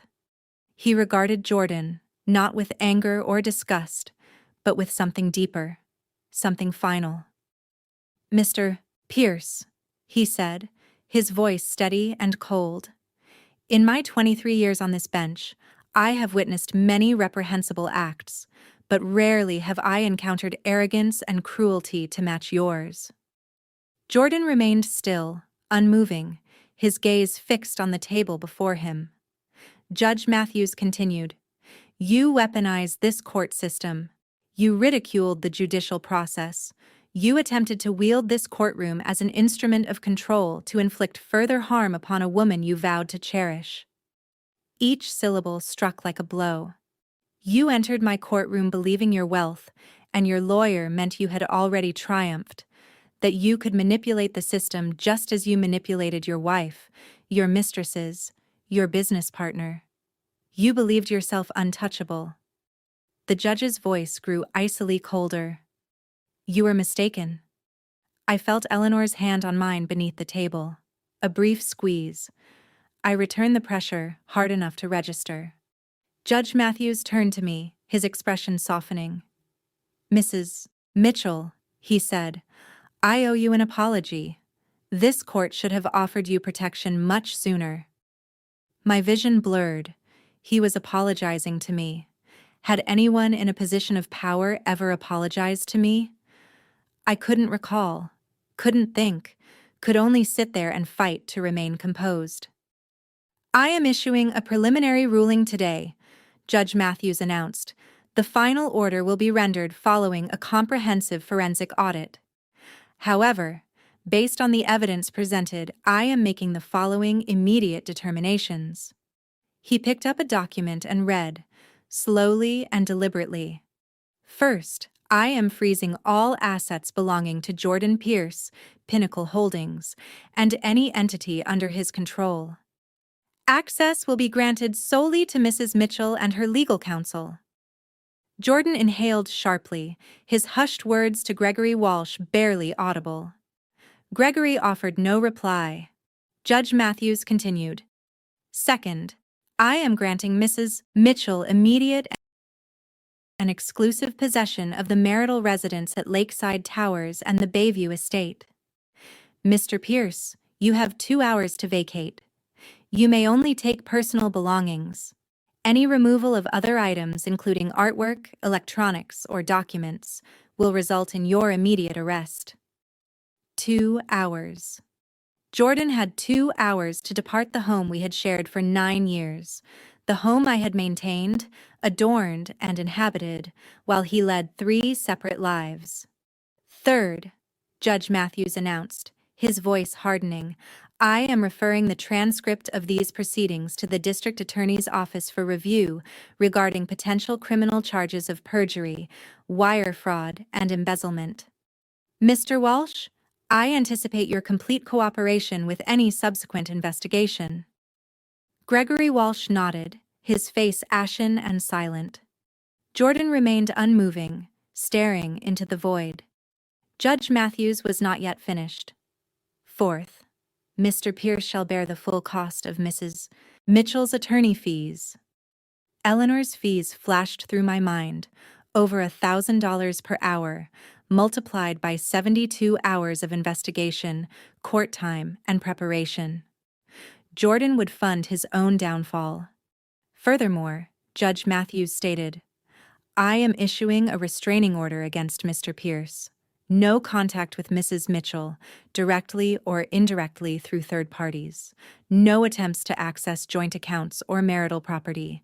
Violation will lead to immediate arrest." He placed the document down, casting one final look at Jordan. "Mr. Pierce, you entered this courtroom expecting to prevail. You anticipated your wife would be left with nothing. You envisioned trivializing it with your mistresses, boasting to your friends about discarding your wife." The judge's tone turned icy. "However, you underestimated 2 critical factors: your wife's courage and your mother's sense of justice." He raised the gavel. "This hearing is adjourned." The resounding thud of the gavel against the bench echoed through the courtroom like a thunderclap. "It's over. I won. I actually won." Tears began to flow uncontrollably, not quiet weeping, not dignified sorrow, but raw, gasping sobs racking my entire body. Eleanor enveloped me in her arms, offering silent comfort as I cried into her shoulder. Rachel placed a gentle hand on my back, whispering, "You did it. You're free. Free." The word felt surreal. I had spent 9 years unknowingly confined in a cage, and in 3 hours, Eleanor had shattered its bars. The courtroom began to empty, people filing out, murmuring amongst themselves, casting glances my way with unreadable expressions: pity, respect, relief. It mattered little. I looked up, wiping my eyes with the back of my hand. Jordan still sat at the defense table, utterly alone. Gregory Walsh had already departed, slipping out the back door the moment the gavel fell. Jordan's world had imploded in 3 hours. The penthouse, the vehicles, the hidden offshore millions, his reputation, his control, all gone. He looked up at me, and for the first time in 9 years I met his gaze. I looked directly at him and offered a smile. Not one of malice or triumph, but a smile that conveyed, "I'm finished. I'm done being afraid, done being diminished, done allowing you to occupy space in my mind. I'm through." Jordan's face contorted. For a fleeting moment I thought he might cry, but he didn't. He merely averted his gaze, slumping in his chair like a warrior depleted of fight. Eleanor touched my arm. "Come, let's get you out of here." I stood, my legs trembling. Rachel waited in the aisle, tears streaming down her face, arms outstretched. I embraced her tightly. "Thank you," I whispered, "for everything." Rachel squeezed me, her voice filled with relief. "You don't need to thank me. You did this. You survived him, and now you'll thrive." I pulled back, looking at Eleanor. She watched me with an expression I couldn't quite decipher. Pride, perhaps, or relief. "What happens now?" I asked. Eleanor's smile was slight, yet fierce. "Now, we ensure he never harms anyone again." Officer Cooper stepped forward, his hand near his belt. "Mrs. Mitchell, if you would like an escort out of the building, I'm happy to provide one." I nodded. "Thank you." As we walked toward the doors, I cast one last glance back. Jordan remained seated, motionless, his gaze fixed on the table. And then I realized he had spent 9 years trying to render me insignificant, but in the end, he was the one left with nothing. The courthouse steps felt different on the way down than they had that morning. The same concrete, the same worn edges, the same cool metal railing beneath my hand. But the ground underfoot finally felt firm. Eleanor walked beside me, her briefcase in one hand, her phone in the other. She was already taking calls, likely from her office or other clients awaiting her attention. Yet, she stayed close, as if afraid I might vanish if she looked away. Rachel was a few steps ahead, talking on her phone, her voice bright with relief. And behind us, visible through the glass doors, Jordan still sat in the courtroom, alone, unmoving. We reached the hallway and Eleanor paused to meticulously pack her briefcase. Documents, exhibits, legal pads. Everything arranged with the same precision she had employed to dismantle Jordan's fabrications. I finally found my voice. "Why?" Eleanor looked up. "Why what? Why did you do this?" My throat felt tight. "You didn't have to. You could have walked away, let him destroy me. It would have been easier." Eleanor set down her briefcase and looked at me as a mother might when a child asks a seemingly simple question. "Because you called me," she said, "and because you were brave enough to seek help." She paused, and a flicker of pain, perhaps regret, crossed her eyes. "And because he needed to be stopped, even though he is my son, especially because he is my son." The words struck me more profoundly than I anticipated, especially because he is my son. Eleanor wasn't merely protecting me, she was accepting responsibility for the man she had raised, the man who had morphed into a monster under her care, within her home. "I should have recognized it sooner," she said quietly. "The way he spoke of money, of control, the way he treated people as instruments. I mistook it for ambition. I thought..." Her voice cracked. "I thought I had raised him better." I reached out and took her hand. She looked surprised, then squeezed it firmly. "You saved me," I said. "That's what matters." Eleanor nodded, remaining silent, holding my hand a moment longer before releasing it and returning to her briefcase. Footsteps echoed behind us. "Chloe, Chloe, please." I froze. Jordan's voice, desperate and raw. "Where am I supposed to go? What am I supposed to do?" I turned around slowly.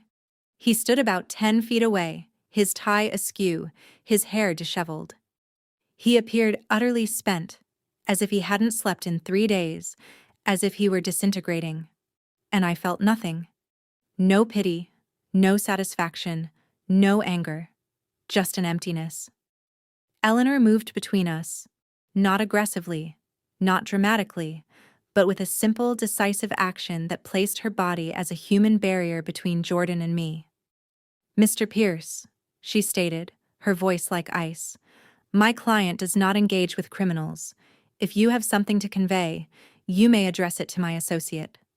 She gestured toward Lauren Adams, who stepped forward and presented Jordan with a business card. Her expression was neutral, professional, as if distributing flyers at a conference. "Now, step aside," Eleanor commanded. Jordan's gaze flickered toward me, attempting to pierce through Eleanor's presence, as if he could compel my acknowledgement. I simply turned and walked away. Eleanor fell into step beside me, and we moved past Jordan as if he were an immaterial specter, for in that moment, he was. We pushed through the glass doors and emerged into the sunlight.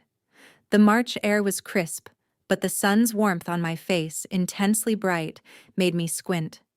I paused at the top of the courthouse steps and inhaled deeply. A true, full, clean breath. "I haven't been able to breathe properly in 9 years," I confessed. Eleanor looked at me, and for the first time since our acquaintance, a genuine smile graced her lips. Not the sharp, professional demeanor she adopted in court, but a real smile, imbued with softness, sadness, and profound relief. "Breathe now," she said. "You're free. Free." The word settled upon me like a warm embrace of sunlight. I was liberated. Free from Jordan, from his domination, his manipulation, his deceit. Free from the perpetual apprehension, the constant tiptoeing, the incessant second-guessing of every utterance and action. Free. Rachel scrambled up the steps, her phone still in hand, her face radiant. "I told you," she declared, enveloping me in a fierce hug. "I told you you were stronger than him." I returned the embrace, squeezing her tightly. "I couldn't have done it without you." "Yes, you could have," Rachel insisted, "but I'm grateful you didn't have to." The three of us stood there on the courthouse steps, 3 women bathed in sunlight. Eleanor Sullivan, the indomitable advocate. Rachel Bennett, the steadfast friend.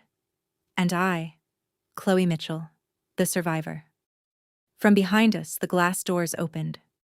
Gregory Walsh emerged, phone pressed to his ear, moving with hurried steps. He didn't glance our way, nor did he slow his pace. He simply strode forward, as if desperate to escape the vicinity. I wondered who he was calling, perhaps his own legal counsel, attempting to extricate himself from the debris of Jordan Pierce's downfall. Eleanor's phone buzzed. She glanced at the screen before looking at me. "The district attorney," she announced.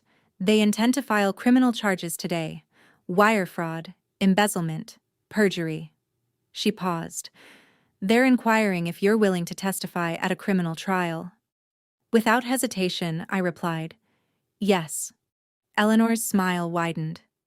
"Excellent, because we're not quite finished yet." She turned and began descending the steps, already composing a response on her phone. Rachel linked her arm through mine. "Ready to go celebrate?" I cast one final glance back at the courthouse. Through the glass doors, I could see Jordan standing in the hallway, utterly alone, adrift. Then I turned away. "Yeah," I said, "I'm ready." That evening, after Eleanor had dropped me off at Rachel's apartment, I settled onto the sofa, finally allowing myself to revisit the night I should have fled, the night before my wedding. Rachel prepared tea, chamomile, the blend she always kept for me. She handed me the mug and sat beside me, close enough for our shoulders to brush. I held the warm mug but didn't drink, my gaze fixed on the rising steam. "Do you remember that night?" I asked. Rachel nodded. "I wish I'd forcibly dragged you out of there." "I wouldn't have left," I admitted. "I loved him." Rachel's hand found mine. "I know." I closed my eyes and let the memories wash over me. 9 years prior, the Grand Riverside Hotel, room 412. I was 29. My wedding dress, draped on the closet door in its protective garment bag, was the most exquisite thing I had ever owned. I had tried it on 3 times that day, just to confirm it still fit, to reassure myself it was real. Tomorrow, I was to marry Jordan Pierce. Joy coursed through me, so potent I couldn't sleep. Rachel had returned to her room around 11, urging me to rest, emphasizing the long day ahead. But rest eluded me. My thoughts were consumed by the ceremony, the vows, the way Jordan would look at me as I walked down the aisle. I loved him with an intensity that ached. At midnight, a knock sounded at the door. I assumed it was Rachel, returning to share gossip or soothe my nerves. But when I opened it, Jordan stood there, holding a stack of papers. "Sign this," he said, without preamble, without greeting or a smile. "Just sign this." I blinked. "What is it?" "A prenuptial agreement. My lawyer advises it's prudent." I took the papers, my eyes scanning the first page's dense legalistic verbiage. Yet, one phrase stood out with stark clarity. "In the event of divorce, the wife shall receive no assets, no alimony, and no financial support of any kind." A cold dread washed over me. "Jordan, this feels wrong. We're getting married tomorrow. We love each other." His demeanor shifted instantly, a palpable switch flipping. The warmth in his eyes vanished. His jaw tightened. His voice turned frigid. "If you don't sign it, there won't be a wedding." I stared at him, incredulous. "You're joking." "Do I look like I'm joking?" He didn't. "Jordan the First," he continued, his voice calm, matter-of-fact, as if discussing inconsequential matters. "I'll call everyone immediately. I'll tell them you're mentally unstable, that you tried to entrap me, that I cannot marry someone I don't trust." My hand began to tremble. "You wouldn't do that?" "Try me. And your grandmother's care facility." He leaned against the doorframe casually, as though we were merely chatting over coffee. "I'm still paying for that, aren't I? That stops too." The room seemed to spin. My grandmother, 92, residing in a memory care unit because she could no longer recall her own name. The facility cost $8,000 a month. I couldn't afford it. My parents couldn't afford it. Jordan had offered to cover it, calling it a gift, a gesture of love. Now he wielded it as a weapon. "You can't." My voice broke. "She needs that care. She won't survive without it." Jordan shrugged, then signed the paper. Tears welled, hot, angry, and helpless.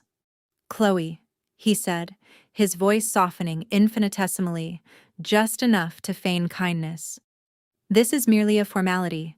We will never divorce. We love each other. This is simply protection for both of us." I looked down at the papers in my hand, at the wedding dress hanging behind me, at Jordan standing in the doorway, waiting. A knock sounded at the door. Jordan stepped aside, and Rachel entered. Her gaze fell upon my face, and she froze. "What's going on?" "Nothing," Jordan interjected. "Just paperwork." Rachel's eyes darted to the papers in my hand, then to Jordan. "Chloe, don't sign that." "Rachel," Jordan said, his voice hardening once more, "this is between me and my fiancé. Get out." "Chloe," Rachel pleaded, ignoring him, "please don't do this."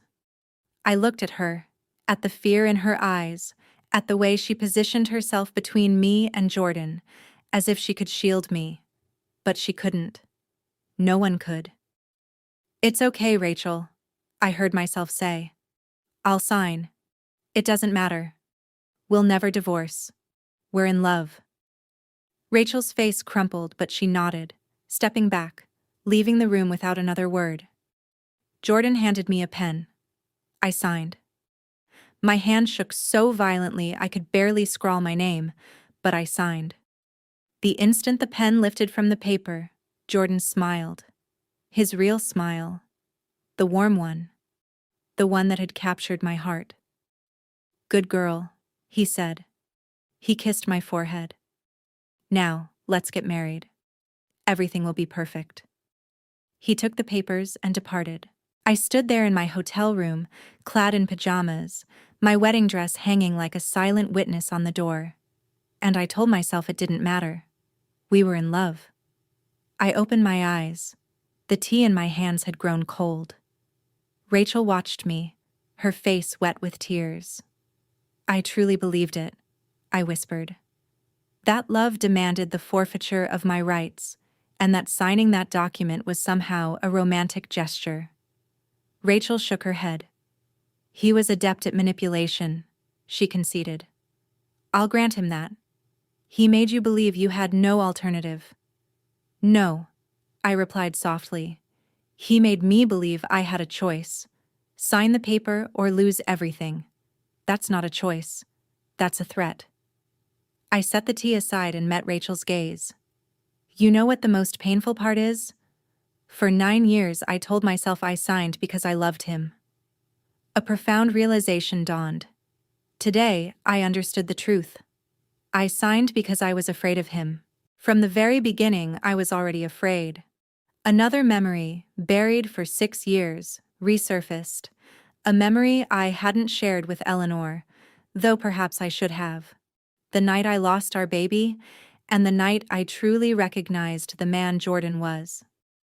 Rachel had retired an hour earlier. The apartment was hushed, save for the low hum of the refrigerator and the distant murmur of city traffic. Alone on the sofa, I retrieved my phone.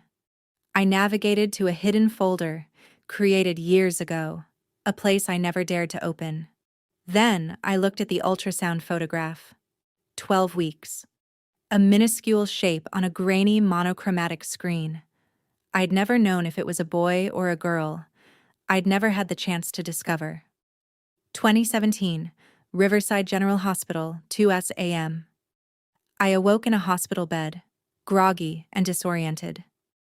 Tubes snaked from my arm, a blood pressure cuff constricted my bicep, and a machine beeped rhythmically beside me. A doctor I didn't recognize stood at the foot of the bed, her expression kind yet weary, the kind of weariness that accompanies delivering dire news repeatedly. "Mrs. Pierce," she said gently, her voice laced with compassion. "I am so very sorry. There were complications. We had to perform an emergency procedure. We couldn't save the pregnancy." The words initially failed to register. Couldn't save the pregnancy. Then they struck, and my world imploded. "Where is my husband?" I managed, my voice sounding distant and hollow. The nurse beside the doctor shifted uncomfortably. "He's in the waiting room," she replied. "He said he had some work emails to attend to." Work emails. While I was losing our child, Jordan was attending to work emails. The door opened. Jordan entered, not rushing, not appearing frantic, simply walking. He didn't approach the bed, didn't take my hand. He stood by the doorway, hands shoved into his pockets. "So," he began, "what now?" I stared at him. "Jordan, we lost the baby." "I heard." He glanced at the doctor. "Did they say when she can try again?" The doctor's expression shifted subtly, enough for me to discern a flicker of disapproval. "Mr. Pierce," she said carefully, "your wife has just undergone an emergency procedure. She requires time to heal, both physically and emotionally." Jordan nodded as if she'd announced the cafeteria was closed. "Right. Yes, of course." He looked at me. "Let me know when you're ready to go home." "Jordan, I need to get to the office. I'll come back later." And then he left. He simply walked out. The nurse touched my hand. "I'm so sorry," she whispered. I didn't know if her sorrow was for the lost pregnancy or for the revelation of Jordan's character. Perhaps both. 3 days later, I was home, confined to bed, my gaze fixed on the ceiling. The tears had not ceased. Every time I thought I had reached the end, they would surge anew, waves of grief pulling me under, refusing to release their grip. Jordan entered the bedroom, not to check on me, but to retrieve his watch from the dresser. "You need to get over this," he stated. I turned my head to look at him. "What?" "This." He gestured vaguely at me, at the bed, at the box of tissues on the nightstand. "You need to move on. These things happen. We can try again later, perhaps when I make partner." I sat up slowly. "You don't even care, do you?" "Of course I care." His voice was flat, tinged with annoyance. "But being sad won't change anything. I need you healthy. We have a client dinner next week." Client dinner. I had just lost our baby, and he was concerned about a client dinner. "You're relieved," I stated. The realization struck me with the force of a physical blow. "You didn't even want this baby." Jordan shrugged. Actually shrugged. "I wasn't ready. Now we don't have to worry about it." He picked up his watch, strapping it onto his wrist. "I'll be late tonight. Don't wait up." And he left. I lay there in the marital bed, in the home we shared, and I finally understood. He didn't love me. He had never loved me. I was merely convenient. I looked down at the ultrasound photo on my phone. That was the moment. Not when he froze my bank accounts. Not when he hired Gregory Walsh. Not when he served me divorce papers with a smug smirk. It was the moment he shrugged about our lost child. That's when I knew I had to leave. It merely took me 6 more years to muster the courage. I thought of the nursery furniture, the crib in Miami, the changing table, the rocking chair. When Eleanor had mentioned it in the courtroom, I had felt as though I were drowning, because I finally understood. Jordan could envision a family. He could picture a nursery, a baby, a life with someone. Just not with me. Never with me. I touched the ultrasound photo one last time, then pressed delete. The phone prompted confirmation. I was sure. For 9 years I had kept that photograph hidden away in a folder I never opened, clinging to the faint hope that one day Jordan might grieve with me, that he would acknowledge our loss, that he would utter an apology. But he never would, and I no longer needed his grief. I had my own, and that was sufficient. The photograph vanished. The folder was empty. I placed my phone down and closed my eyes. Tomorrow I would wake up in Rachel's apartment. I would begin searching for my own place. I would figure out what came next. But tonight, I allowed myself to grieve. Not for Jordan, not for the marriage, not even for the baby I had lost 6 years ago. I grieved for the woman I used to be, the one who had believed love meant sacrifice, the one who had thought that if she only tried hard enough, she could make him care. That woman was gone. In her place stood someone stronger, someone who knew her worth, someone who needed no one's permission to be free. 2 days after the trial, Eleanor called me from the Riverside Grand. She asked if I would come to her suite, room 804. Her voice carried a tremor I had never heard before. Not in the courtroom, not even in that brief moment in the bathroom when she had allowed herself 3 seconds of private grief before returning to dismantle her own son. When I arrived, she opened the door wearing jeans. Eleanor Sullivan, the iron gavel, clad in denim and a soft cashmere sweater the color of slate. No armor, no briefcase, merely a woman holding 2 glasses and a bottle of scotch. "Come in," she said quietly. "We need to talk." The suite was elegant yet impersonal. Beige walls, abstract art, a window overlooking the glittering lights of Riverside. She poured 2 fingers of scotch into each glass, neat, and handed one to me. Her hands were steady, but her eyes held a disquiet. "I owe you everything," she stated, settling onto the ivory sofa across from me. Not just an apology. Everything. I didn't know what to say, so I waited. Eleanor took a slow sip, then placed the glass down with deliberate care, as if it were fragile.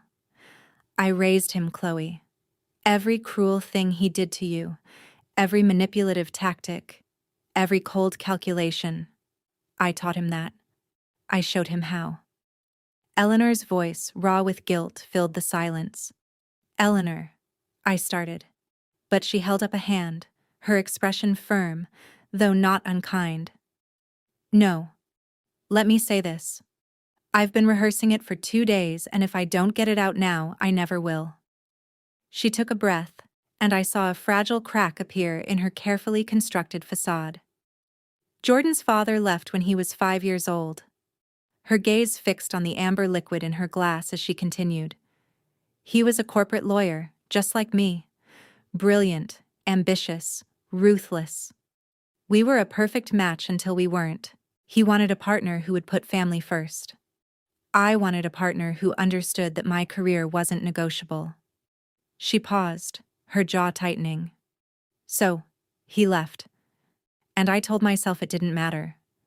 I told Jordan it didn't matter. I said, we don't need him. We're strong. We'll be fine. And we were fine. On paper. I worked 16-hour days. I hired the best nannies, enrolled him in the best schools. I gave him everything money could buy. But you weren't there? I said softly, my voice barely a whisper. Eleanor's eyes glistened. No, I wasn't. I missed his first day of kindergarten because I was in Geneva on a case. I missed his business school graduation because a client needed me in Singapore. I missed everything that mattered. And I convinced myself it was okay because I was teaching him to be strong, to be independent, to survive without needing anyone. Her voice broke on the final word. I taught him that success means winning at any cost, that emotions are a weakness, that money equals worth. She looked at me then, and the guilt in her expression was so palpable, so raw, it was physically painful to witness. I turned him into a man who could look at his pregnant wife and see an inconvenience, a man who could lose a child and shrug it off as a minor setback, a man who could weaponize the legal system to destroy the woman he promised to love. Gently, I reached across the small table and placed my hand over hers. You gave him tools, I said carefully. He chose to weaponize them. That's not the same thing. Isn't it?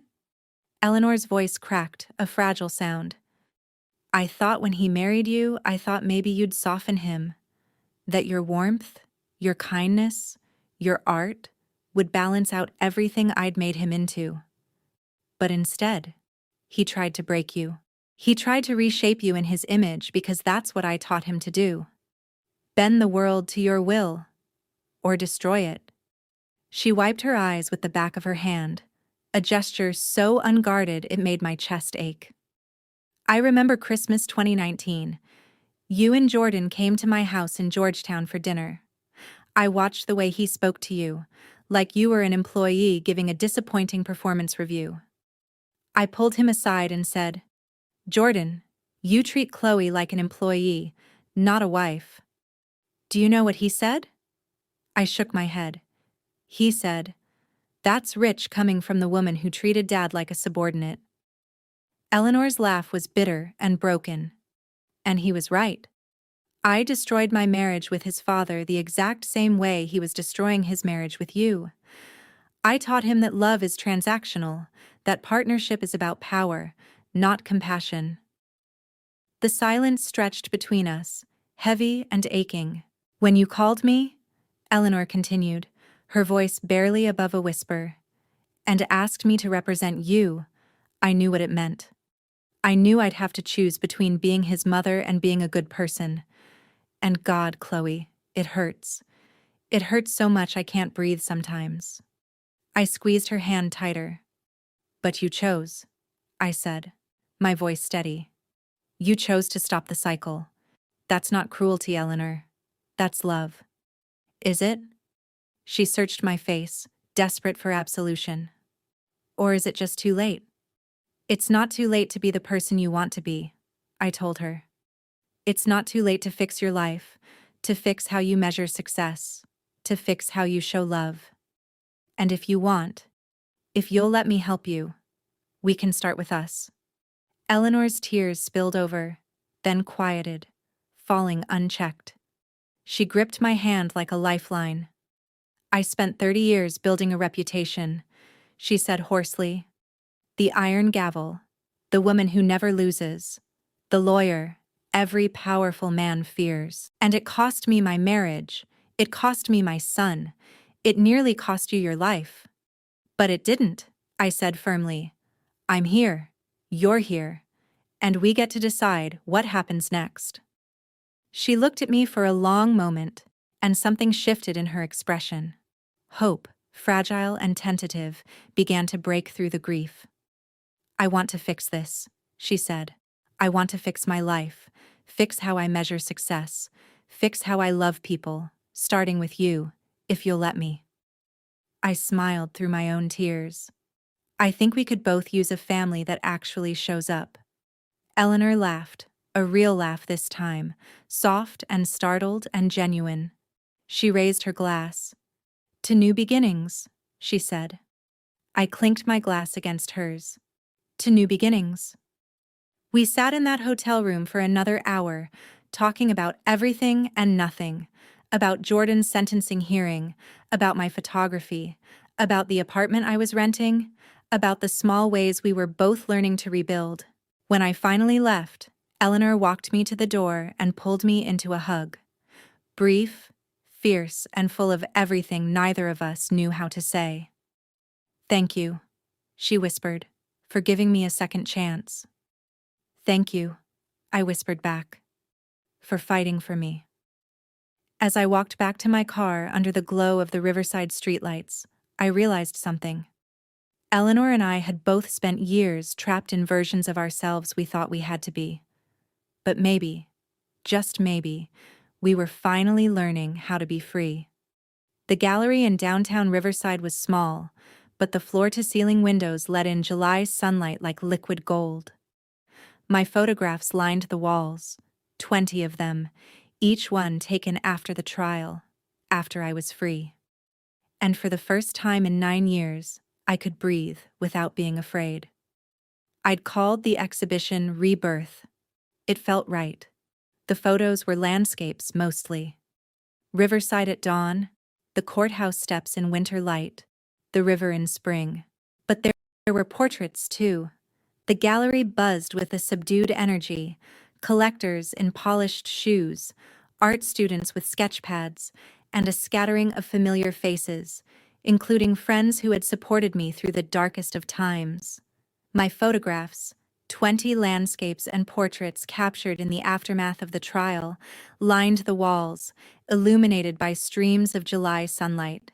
A small red sold sticker adorned one of the landscapes, and a warmth, deeper than mere pride or relief, bloomed in my chest. For 9 years, my photography had been dismissed as a hobby, a frivolous pursuit to fill the time while Jordan was occupied. Now, people were paying for it. It mattered. The gallery door opened and Eleanor entered. A vision in a cream-colored blazer, her expertise and confidence still present, but softened. Her hair, unbound, cascaded around her shoulders, and a genuine smile graced her lips. "Chloe," she said, crossing the room to embrace me. "These are extraordinary." She handed me a glass of champagne from the bottle she'd brought. We stood together before Courtroom 7, the centerpiece of my exhibition, an empty wooden chair bathed in harsh fluorescent light. "Do you ever think about that day?" Eleanor asked quietly. "Every day," I admitted, "but it doesn't hurt anymore. It feels like a story that happened to someone else." Eleanor nodded, her eyes shining. "That's right, because that woman doesn't exist anymore. You're someone new." We clinked glasses as Rachel joined us, her arms wrapping around both of us. "3 survivors," she declared. Eleanor looked at her, a flicker of confusion. "3?" Rachel smiled. "I survived watching my best friend suffer for 9 years. You survived choosing justice over blood. And Chloe survived everything. Eleanor's eyes welled with tears, but her smile remained. "Two survivors," she said, raising her glass. "Two survivors," Rachel and I echoed, drinking. My phone buzzed in my pocket, a news alert. I glanced at the screen, then handed it to Eleanor. Former executive Jordan Pierce sentenced to 7 years in prison for wire fraud and embezzlement. Eleanor read it, her face impassive. "Are you okay?" I asked. She handed the phone back. "I'm fine. He chose this path. I hope the time in prison gives him a chance to reflect, to change. But that's not my responsibility anymore." "I don't hate him," I confessed. "I don't feel anything about him anymore. Is that normal?" Eleanor's smile widened, a true, unburdened smile. "It's healthy. Indifference is the opposite of love, Chloe, not hatred. You're free of him." Free. The word still felt new, still fragile, but undeniably true. Jordan was a closed chapter, a locked door. Rachel squeezed my hand. "How does it feel seeing your work on these walls?" I looked around the gallery, at the photos, at the people admiring them, at Eleanor and Rachel standing beside me. "It feels like I can finally breathe," I said. As the evening wound down, collectors had purchased 3 of my photographs, including Eleanor's portrait. She'd insisted on buying it herself, but a collector had outbid her. "You're a terrible negotiator," I teased. "I'm an excellent negotiator," Eleanor replied. "I just wanted you to have the sale." The gallery emptied, leaving just me and the soft glow of the string lights. I stood before courtroom 7 again, the empty chair under the harsh light. A red "Sold" sticker now adorned it. I touched the smooth paper, then thought of the woman who had sat there 4 months ago, trembling and terrified.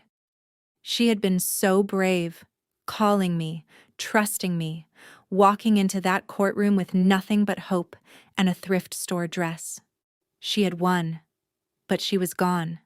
That scared, small, controlled woman no longer existed.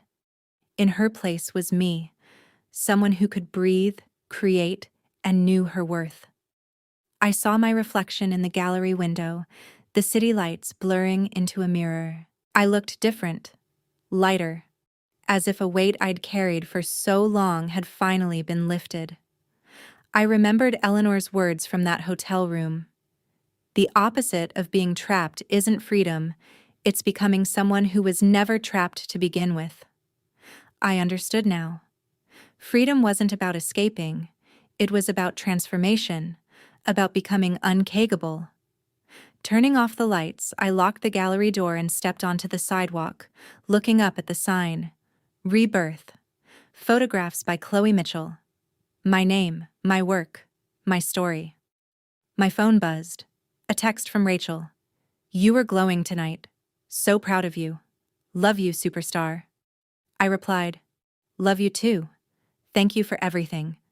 Eleanor had texted as well. "Dinner next week. My treat. You pick the place." "How about that Italian place you always talked about?" I typed back. "You never had time to go to?" Her response was immediate. "Perfect. I have time now."